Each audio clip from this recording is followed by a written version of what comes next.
ನಮಸ್ಕಾರ. ಮೆಗಾ ಸುದ್ದಿ ವಿಶೇಷ ಚರ್ಚಾ ಕಾರ್ಯಕ್ರಮಕ್ಕೆ ಸ್ವಾಗತ. ನಾನು ಸಂಪತ್ ವಂಡಾರು. ಬೆಂಗಳೂರಿನ ಕೋರಮಂಗಲದಲ್ಲಿ ಇದೇ ತಿಂಗಳ 23ನೇ ತಾರೀಕು ಅಂತ ಹೇಳಿದ್ರೆ ಕಳೆದ ಮಂಗಳವಾರ ರಾತ್ರಿ 11:30 ಸುಮಾರಿಗೆ ಒಂದು ಬರ್ಬರವಾದಂಥ ಹತ್ಯೆ ನಡೆಯುತ್ತೆ. ಆ ಹತ್ಯೆ ನಡೆದಂಥ ಸ್ಥಳ ಯಾವುದು ಅಂತ ಹೇಳಿದ್ರೆ ಲೇಡೀಸ್ PG.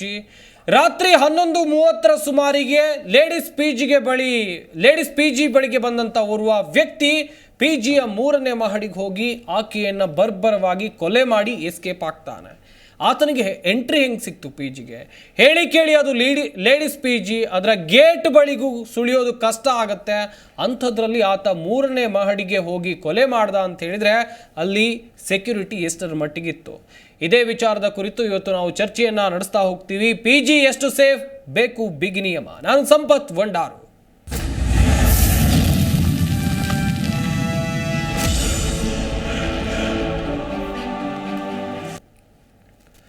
ಬೆಂಗಳೂರಿನ PGಗಳು ಸಾಕಷ್ಟು ಜನ ಊರು ಬಿಟ್ಟು ಬೆಂಗಳೂರಿಗೆ ಬಂದಿದ್ದಾರೆ.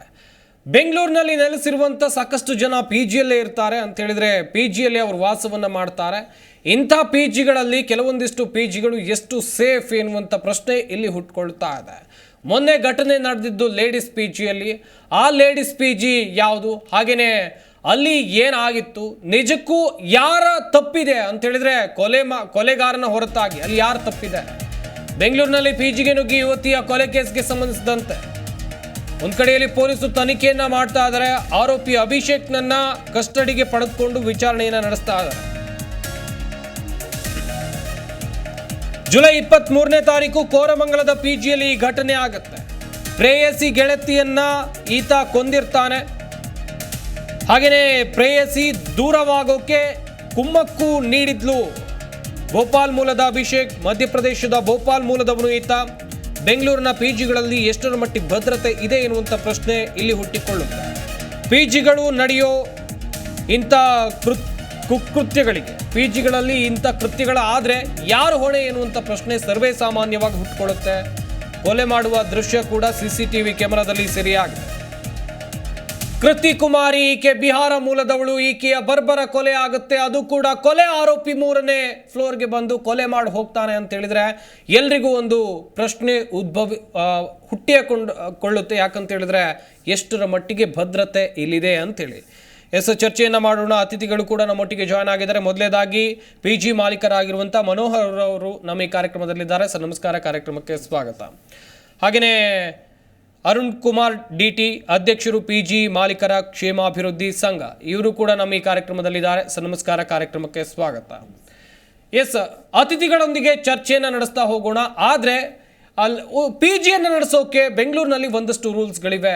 ಆ ರೂಲ್ಸ್ಗಳು ಏನು, ಹಾಗೆಯೇ ಮೊನ್ನೆ ಏನಾಯಿತು ಅದನ್ನು ಕೂಡ ವೆರಿ ಕ್ಲಿಯರ್ ಆಗಿ ನೋಡ್ತಾ ಹೋಗೋದಾದರೆ, ಪ್ರಮುಖವಾಗಿ ಜುಲೈ 23ರಂದು ಕೋರಮಂಗಲದ ಲೇಡೀಸ್ PGಯಲ್ಲಿ ಆಗಿರುವಂಥ ಘಟನೆ ಇದು. ಕೃತಿ ಕುಮಾರಿ ಕೊಲೆಯಾದಾಕೆ, ಆಕೆಯ ಫೋಟೋವನ್ನು ಕೂಡ ಗಮನಿಸ್ತಾ ಇದ್ದೀರಾ. PG ನಡೆಸೋಕೆ ಏನು ಅರ್ಹತೆ ಇರಬೇಕು? ಕಟ್ಟಡದಲ್ಲಿ CC ಕ್ಯಾಮೆರಾ ಇರಲೇಬೇಕು, ಅದು ಕಡ್ಡಾಯ. ಹಾಗೆಯೇ ಇನ್ನೊಂದು ಕಡೆಯಲ್ಲಿ ಕಟ್ಟಡದಲ್ಲಿ CCTV ಇರಲೇಬೇಕು. ಅಗ್ನಿ ಅವಘಡ, ಫೈರ್ ಸೇಫ್ಟಿ ಮೆಷರ್ಸ್ಗಳನ್ನು ಹಾಕ್ಕೊಂಡಿರಬೇಕು. ಅಗ್ನಿ ಅವಘಡ ನಿಯಂತ್ರಿಸೋಕೆ ಅಗತ್ಯ ಸಲಕರಣೆಗಳು ಇರಬೇಕು PGಯಲ್ಲಿ. ಕರ್ನಾಟಕ ಸಾರ್ವಜನಿಕ ಸುರಕ್ಷತಾ ಕಾಯ್ದೆ 2017 ಇದನ್ನು ಪಾಲಿಸಬೇಕು. ಪೊಲೀಸರು ಪರಿಶೀಲನೆಯ ಬಳಿಕ PGಗಳಿಗೆ ಅಡುಗೆಯವರ ನೇಮಕ ಮಾಡಿಕೊಳ್ಬೇಕು ಅಂತ ಹೇಳಿದ್ರೆ, ಯಾರನ್ನೇ ನೀವು ಅಡುಗೆಗೆ ನೇಮಕ ಮಾಡಿಕೊಳ್ಳಿ, ಅವರ ಬ್ಯಾಕ್ಗ್ರೌಂಡ್ ಎನ್ಕ್ವೈರಿ ಆಗಬೇಕು. ಹಾಗೆಯೇ ಕಟ್ಟಡದಲ್ಲಿ ಮಾದಕ ವಸ್ತುಗಳು ಸಂಗ್ರಹ ಆಗದಂತೆ ನೋಡಿಕೊಳ್ಬೇಕು. ಪೊಲೀಸರ ಪರಿಶೀಲನೆ ನಂತರ ಭದ್ರತಾ ಸಿಬ್ಬಂದಿಯನ್ನು ನೇಮಿಸಿಕೊಳ್ಬೇಕು. Security very important. ನಾನು ಆಗಲೇ ಹೇಳ್ತಾ ಇದ್ದೆ, ದೇಶ ವಿದೇಶ, ರಾಜ್ಯ ಹೊರ ರಾಜ್ಯದ ಹೆಣ್ಣು ಮಕ್ಕಳು ಬಂದು PGಯಲ್ಲಿ ಇರ್ತಾರೆ, ಅದೇ PGಯಲ್ಲಿ ಇರ್ತಾರೆ. ಹೀಗಾಗಿ ಅವರ ಕುಟುಂಬದವ್ರಿಗೆ ಒಂದು ನಂಬಿಕೆ ಇರುತ್ತೆ, ನನ್ನ ಮಗಳು ಆರಾಮಾಗಿದ್ದಾಳೆ ಅಂತೇಳಿ. ಡ್ರಗ್ಸ್ ಸೇವನೆ, ಅಕ್ರಮ ಚಟುವಟಿಕೆಗಳು ನಡೆಯದಂತೆ ನೋಡಿಕೊಳ್ಬೇಕು. ಕಟ್ಟಡದಲ್ಲಿ ಮಾದಕ ವಸ್ತುಗಳು ಸಂಗ್ರಹ ಆಗಿ ಇರಬಾರ್ದು, ಈ ರೀತಿಯಾಗೂ ಕೂಡ ನೋಡ್ಕೊಳ್ಬೇಕು. ಡ್ರಗ್ಸ್ ಸೇವನೆ, ಅಕ್ರಮ ಚಟುವಟಿಕೆಗಳು ನಡೆಯದಂತೆ ನೋಡ್ಕೊಳ್ಬೇಕು. ಇದೆಲ್ಲವೂ ಕೂಡ PGಯನ್ನು ಯಾರು ನಡೆಸ್ತಾ ಇದ್ದಾರೆ, PG ಮ್ಯಾನೇಜ್ಮೆಂಟ್ ಯಾರಿದ್ದಾರೆ, PG ಮಾಲೀಕರು ಯಾರಿದ್ದಾರೆ, ಅವರ ಜವಾಬ್ದಾರಿ ನೋಡಿಕೊಳ್ಳೋದು. ತುರ್ತು ಸಂದರ್ಭಗಳಲ್ಲಿ ಬೇಕಾದ ದೂರವಾಣಿ ಸಂಖ್ಯೆಗಳನ್ನು ಪ್ರದರ್ಶಿಸಬೇಕು. ಏನಾದರೂ ಎಮರ್ಜೆನ್ಸಿ ಟೈಮ್ ಬಂತು ಅಂತ ಹೇಳಿದ್ರೆ ಕರೆ ಮಾಡಬೇಕಾಗಿರುವಂಥ ಫೋನ್ ನಂಬರನ್ನು ಪ್ರದರ್ಶನ ಮಾಡಬೇಕು. ಇನ್ನೊಂದು ಕಡೆಯಲ್ಲಿ ಪ್ರಥಮ ಚಿಕಿತ್ಸೆಗೆ ಅಗತ್ಯವಿರುವಂಥ ಪರಿಕರಗಳು ಸದಾ ಲಭ್ಯ ಇರಬೇಕು. ಫಸ್ಟ್ ಏಡ್ ಟ್ರೀಟ್ಮೆಂಟ್ಗೆ ಏನೆಲ್ಲ ಬೇಕು ಅದೆಲ್ಲವೂ ಕೂಡ ಇರಬೇಕು. PG ನಡೆಸುವವರು ಅಲ್ಲಿ ಯಾರಿದ್ದಾರೆ ಅವರ ವಿವರವನ್ನು ಸಂಪೂರ್ಣವಾಗಿ ಪಡಿಬೇಕು. ಯಾರು PGಯನ್ನು ನಡೆಸ್ತಾರೆ ಅವರು PGಯಲ್ಲಿ ಯಾರಿದ್ದಾರೆ ಅವರ ಸಂಪೂರ್ಣ ಡೀಟೇಲ್ಸನ್ನು ತೆಗೆದುಕೊಳ್ಬೇಕು. ಹಾಗೆಯೇ ಈ ಎಲ್ಲ ನಿಯಮಗಳು ಕಾಗದ ಮೇಲೆ ಮಾತ್ರ ಉಳಿದುಕೊಂಡಿರುತ್ತೆ. ಅಗತ್ಯಕ್ಕಿಂತ ಹೆಚ್ಚು ಜನರಿಗೆ PGಯಲ್ಲಿ ಅವಕಾಶವನ್ನು ನೀಡಬಾರದು. ಗಮನಿಸಬೇಕಾದಂಥ ಅಂಶ, ಎಷ್ಟು ಬೇಕೋ ಅಷ್ಟೇ ಜನ ಇರಬೇಕು. PG ನಡೆಸುವವರು ಅಲ್ಲಿ ಯಾರೆಲ್ಲ ಇದ್ದಾರೆ ಅವರ ವಿವರವನ್ನು ಪಡೆದುಕೊಳ್ಳಬೇಕು ಅಂತ ಹೇಳಿದರೆ ಆಧಾರ್ ಕಾರ್ಡ್ ಇರಬಹುದು, ಬೇಕಾದಂಥ ಅಗತ್ಯ ಮಾಹಿತಿಗಳನ್ನು ದಾಖಲೆ ರೂಪದಲ್ಲಿ PG ನಡೆಸುವವರು ತೆಗೆದುಕೊಳ್ಬೇಕು. ಭಾವಚಿತ್ರ, ಗುರುತಿನ ಚೀಟಿ ಕಡ್ಡಾಯವಾಗಿ ಪಡೆದುಕೊಳ್ಬೇಕು. ಈಗೆಲ್ಲ ಆಧಾರ್ ಕಡ್ಡಾಯವಾಗಿದೆ. ಆಧಾರ್ ಕಾರ್ಡನ್ನು ಕೊಟ್ಟು PGಯಲ್ಲಿ ಅಡ್ಮಿಷನನ್ನು ತಗೊಳ್ಬೇಕು. ಹಾಗೆಯೇ ತಮ್ಮ ಫೋಟೋವನ್ನು ಕೂಡ ಕೊಡಬೇಕಾಗುತ್ತೆ. ಭಾವಚಿತ್ರ, ಗುರುತಿನ ಚೀಟಿ ಕಡ್ಡಾಯವಾಗಿ ಕೊಡಲೇಬೇಕು. ರಕ್ತ ಸಂಬಂಧಿಗಳ ವಿವರ, ಮೊಬೈಲ್ ಸಂಖ್ಯೆ ಅಂತ ಹೇಳಿದ್ರೆ ಇಲ್ಲಿ ಪೋಷಕರ ವಿವರ, ಅವರ ಮೊಬೈಲ್ ಸಂಖ್ಯೆ ಎಲ್ಲವನ್ನು ಕೂಡ PG ಸೇರುವಂಥ ಸಂದರ್ಭದಲ್ಲಿ ನಮೂದು ಮಾಡಬೇಕು. ಒಂದಷ್ಟು ರೂಲ್ಸ್ ಆ್ಯಂಡ್ ರೆಗ್ಯುಲೇಷನ್ಗಳು ಕಟ್ಟುನಿಟ್ಟಾಗಿವೆ. ಆದರೂ ಕೂಡ ಕೃತಿ ಕುಮಾರಿಯ ಕೊಲೆ ಆಗೋಯ್ತು ಜುಲೈ 23ನೇ ತಾರೀಕು. ಇಲ್ಲಿ ಯಾರ ವೈಫಲ್ಯ ಇದೆ? ಸೆಕ್ಯೂರಿಟಿ ವೈಫಲ್ಯವ? ಒಂದಷ್ಟು ಪ್ರಶ್ನೆಗಳು ಸರ್ವೇ ಸಾಮಾನ್ಯವಾಗಿ ಹುಟ್ಟಿಕೊಳ್ತಾ ಇದೆ. ಮಾತನಾಡ್ತಾ ಹೋಗೋಣ. PG ಮಾಲೀಕರು ನಮ್ಮ ಜೊತೆ ಇದ್ದಾರೆ, ಅವ್ರ ಜೊತೆ ಮಾಹಿತಿಯನ್ನು ಪಡ್ಕೊಳ್ಳೋಣ. ಮನೋಹರ್ ಸರ್, ಮೊನ್ನೆ ಆದಂಥ ಘಟನೆ ಕಳೆದ ಮಂಗಳವಾರ 23ನೇ ತಾರೀಕು ಆಗಿದ್ದು. ಕೃತಿ ಕುಮಾರಿ ಎನ್ನುವ ಹುಡುಗಿ ಬೆಂಗಳೂರಿನಲ್ಲಿ ಕೆಲಸ ಮಾಡ್ಕೊಂಡಿದ್ದವಳು 3ನೇ ಫ್ಲೋರಿಗೆ ಬಂದು ಆ ಕೊಲೆಗಾರ ಕೊಲೆ ಮಾಡಿ ಹೋಗ್ತಾನೆ. ಸರ್, ಇಲ್ಲಿ ಯಾರು ತಪ್ಪಿದೆ ಅಂತ ಹೇಳಿದ್ರೆ ಕೊಲೆಗಾರ ಹೇಗೋ ಕೊಲೆ ಮಾಡಿದ್ದಾನೆ, ಆತ ಆರೋಪಿಯೇ. ಆದರೆ PG ಮಾಲೀಕರು, PG ಸೆಕ್ಯೂರಿಟಿ, ಆತ ಗ್ರೌಂಡ್ ಫ್ಲೋರಿಂದ 3rd ಫ್ಲೋರಿಗೆ ಹೋಗ್ತಾನೆ ಅಂತ ಹೇಳಿದ್ರೆ ಅಲ್ಲಿ ಸೆಕ್ಯೂರಿಟಿ ವೈಫಲ್ಯ ಅಲ್ವಾ ಸರ್? ಅದು ಹೌದು ಸರ್. ಈಗ ಮೊದಲನೇದಾಗಿ ನೋಡಬೇಕು ಅಂದರೆ ನಾವು ಭದ್ರತಾ ವೈಫಲ್ಯ ಎದ್ದು ಕಾಣ್ತಾ ಇದೆ. ಎಸ್ಪೆಷಲಿ ಲೇಡೀಸ್ PGಗಳಂದ್ರೆ ನಮ್ಮ ಕಡೆ ಎಲ್ಲ ಸೆಕ್ಯೂರಿಟಿ ಗಾರ್ಡ್ಸ್ ಇದ್ದೇ ಇರ್ತಾರೆ. ಅವ್ರು ಹೇಳ್ತಾ ಇದ್ರಲ್ಲಿ ಸೆಕ್ಯೂರಿಟಿ ಗಾರ್ಡ್ ಇದ್ರು, ಬಟ್ ಅದು ಯಾವುದೋ ಸಮಯದಲ್ಲಿ ಒಳಗಡೆ ನುಗ್ಗಿದ್ದಾರೆ ಅಂತ. ಹೌದು, ಅದು ಬಯೋಮೆಟ್ರಿಕ್ ವ್ಯವಸ್ಥೆನೂ ಇದೆ ಅಂತ ಹೇಳಿದ್ದಾರೆ ಆ PGಗೆ. ಆಕ್ಚುಲಿ ಆ ಬಯೋಮೆಟ್ರಿಕ್ ವ್ಯವಸ್ಥೆ ಅಂತ ಅದನ್ನು ಓಪನ್ ಮಾಡಿ ಇಟ್ಟೋಗಿದ್ದಾರೆ ಅವರು. ನಮ್ಮ ಕಡೆ ಎಲ್ಲ PGಗಳಲ್ಲಿ ವಿಜಯನಗರದ ಕಡೆ ನಾವು ನೋಡೋದಾದ್ರೆ ಸರ್, ನೀವು 10:30ಗೆಲ್ಲ ಕ್ಲೋಸ್ ಆಗುತ್ತೆ ಲೇಡೀಸ್ PGಸ್. ಹೌದು. ಈಗ 10:30 ಮೇಲೆ ನಿಮಗೆ ಅವ್ರು ಬರೋರೇ ಆದ್ರೆ ಅವ್ರ ಮನೆ ಪೇರೆಂಟ್ಸ್ಗಳಾಗಲಿ ಅಥವಾ ಬೇರೆ ಯಾರಾದ್ರೂ ಆಗಲಿ ಅಗತ್ಯ ಕೆಲಸಗಳು ಹೊರಗಡೆ ಇದ್ದಾಗ ಆ ಥರದವ್ರಿಗೆ ಮಾತ್ರ ಅಲೋ ಇರುತ್ತೆ ಮನೆ ಒಳಗಡೆ, ಗೇಟ್ ಒಳಗಡೆ ಎಂಟ್ರೆನ್ಸ್ ಆಗೋದಕ್ಕೆ. ನಮ್ಮ ಕಡೆಯಲ್ಲಿ ಇವಾಗೆಲ್ಲ ಈ ಘಟನೆ ಆದಮೇಲೆ 10 ಗಂಟೆಗೆ ಮುಚ್ಚುವಂತ ಒಂದು ವ್ಯವಸ್ಥೆ ಶುರುವಾಗಿದೆ ಸರ್ ಎಲ್ಲ ಕಡೆನೂ. ಇಲ್ಲಿ ಕೋರಮಂಗಲ ಪ್ರಕರಣ ನೋಡೋದಾದ್ರೆ ನೀವು, ಅವರು ಈ ಗ್ರೌಂಡ್ ಫ್ಲೋರಿಂದ 3rd ಫ್ಲೋರಿಗೆ ಹೋಗಿದ್ದಾರೆ ಅಂತಂದ್ರೆ ಅವ್ರಿಗೆ ನಿಶ್ಚಲವಾದ ಒಂದು ಮಾಹಿತಿ ಇದೆ, ಅವ್ರು ಅಲ್ಲೇ ಇದ್ದಾರೆ 3rd ಫ್ಲೋರಲ್ಲಿ. ಅದು ಯಾವ ರೀತಿ ವೈಫಲ್ಯ ಅಂತ ಇನ್ನೂ ಅದು ಪೊಲೀಸ್ನವ್ರ ತನಿಖೆ ಮೇಲೆ ಹೇಳ್ಬೇಕಾಗುತ್ತೆ ಖಂಡಿತವಾಗಿ. ಯಾಕೆಂದ್ರೆ ಒಂದು ಕಟ್ಟಡದ ಯಾವುದೇ ಮಾಹಿತಿ ಇಲ್ದೇನೆ ವ್ಯಕ್ತಿ ಗ್ರೌಂಡ್ ಫ್ಲೋರಿಂದ 3rd ಫ್ಲೋರ್ಗೆ ಹೋಗೋದು ಅಂದ್ರೆ ಅದು ಖಂಡಿತ ಅದು ಭದ್ರತಾ ವೈಫಲ್ಯ ಇದೆ ಸರ್. ಅದು ಲೇಡೀಸ್ PGಗಳಲ್ಲಿ ಸೆಕ್ಯೂರಿಟಿ ಇರಲೇಬೇಕು ಸರ್ 100%. ಈಗೆಲ್ಲ ಕಟ್ಟುನಿಟ್ಟಾಗಿದೆ, ಬಟ್ ಅಲ್ಲಿ ಎಲ್ಲೋ ಮಿಸ್ ಆಗಿದೆ. ಇದಕ್ಕೆ ಹೊಣೆಗಾರರು ಯಾರು ಅಂತಾನು ಈಗ ಭದ್ರತಾ ವೈಫಲ್ಯ ಅಂತಾನೆ ಹೇಳ್ಬೋದು ಸರ್. ಅರುಣ್ ಕುಮಾರ್ ಸರ್, ಇನ್ನೊಂದು ಕಡೆಯಲ್ಲಿ ಗಮನಿಸ್ತಾ ಹೋಗೋದಾದ್ರೆ ಒಂದು ಲೇಡೀಸ್ PGಗೆ ಯಾರಾದರೂ ಎನ್ಕ್ವೈರಿಗೆ ಹೋಗ್ತಾರೆ ಅನ್ಕೊಳ್ಳಿ, ಅಲ್ಲಿ ಹತ್ತತ್ರ ಅಂತ ಹೇಳಿದ್ರೆ ಗೇಟ್ ಹತ್ರ ಬಿಟ್ಕೊಳ್ಬೋದು. ಹುಡುಗಿರನ್ನಾದ್ರೆ ಒಳಗೆ ಕರೆದು ರಿಸೆಪ್ಷನ್ ತನಕ ಬಿಟ್ಕೊಳ್ಬೋದು. ಆದರೆ ಹುಡುಗರು ಯಾರಾದರೂ ಹೋದರೆ ಗೇಟ್ ಹತ್ರನೇ ಮಾತಾಡಿಸಿ ಕಳಿಸುವಂಥ ಸಿಸ್ಟಮ್ ನಾನೆಲ್ಲೋ ಸಾಕಷ್ಟು PGಗಳನ್ನು ಹತ್ತಿರದಿಂದ ಗಮನಿಸಿದಾಗ ನೋಡಿದಂಥ ಅಂಶಗಳಿವು.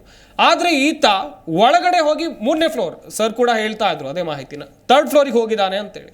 ಈತನಿಗೆ ಆಕೆ ಅಲ್ಲೇ ವಾಸ ಮಾಡ್ತಿದ್ದಾಳೆ ಅಂತ ಹೆಂಗೆ ಗೊತ್ತಾಯಿತು? ಈ ಮುಂಚೆ ಆಕೆ ಆತನ ಹತ್ರ ಹೇಳಿರ್ಬೋದು ನಾನು 3rd ಫ್ಲೋರಲ್ಲಿ ಇರಬಹುದು ಅಂತೇಳಿ, ಬಟ್ 3rd ಫ್ಲೋರ್ನ ಆಕೆ ರೂಮ್ ಅಲ್ಲೇ ಬರುತ್ತೆ ಅಂತೇಳಿ ಹೆಂಗೆ ಗೊತ್ತಾಯಿತು? ಈತ ಮುಂಚೆ ಎಲ್ಲಾದರೂ ಹೋಗಿದ್ನ ಆಕೆ ರೂಮ್ಗೆ? ಹಿಂಗೆ ಹೋಗೋಕ್ಕೆ ಪರ್ಮಿಷನ್ ಇದೆಯಾ ಸರ್ ಲೇಡೀಸ್ PGಗೆ? ಯಾವುದೇ ಕಾರಣಕ್ಕೂ ಲೇಡೀಸ್ PGಗೆ ಜೆಂಟ್ಸ್ನ ಅಲೋ ಮಾಡ್ತಕ್ಕಂಥ ಪದ್ಧತಿ ನಮ್ಮಗಳಲ್ಲಿ ಎಲ್ಲಿ ಇಲ್ಲ.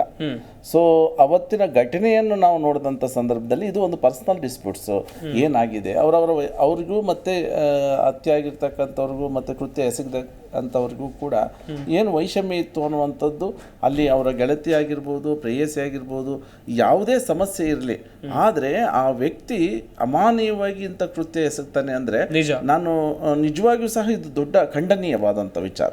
ಇದು ಪ್ರತಿಯೊಬ್ಬರಿಗೂ ಹಿಂದೆಂದು ನಾವು ಕಂಡರಿದಂಥ ವಿಚಾರ ಆಗಿದೆ. ಇದು ನಮಗೂ ಕೂಡ ಆತಂಕ ಮನೆ ಮಾತಾಗ್ಬಿಟ್ಟಿದೆ.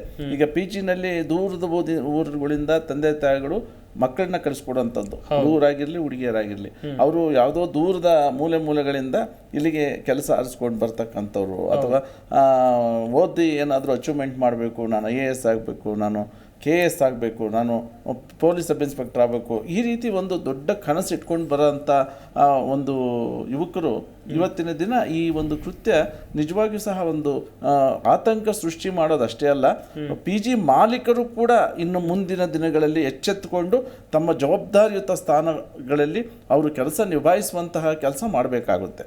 ಯಾಕಂದರೆ ಯಾವುದನ್ನು ಕೂಡ ಉದಾಸೀನ ಮಾಡದೆ ಪ್ರತಿಯೊಬ್ಬರು ಕೂಡ, ಯಾಕಂದರೆ ನಾವು ಇವಾಗ ಮ್ಯಾನೇಜರ್ ಮೇಲೆ ಬಿಟ್ಬಿಟ್ಟಿದ್ದೀವಿ, ಅಥವಾ ಸೆಕ್ಯೂರಿಟಿ ಗಾರ್ಡ್ ಮೇಲೆ ಬಿಟ್ಟಿದ್ದೀವಿ, ಅಥವಾ ಅಡುಗೆಯವ್ರ ಮೇಲೆ ಬಿಟ್ಟಿದ್ದೀವಿ, ಅದು ಸಲ್ಲದು ಇನ್ನು ಮುಂದೆ.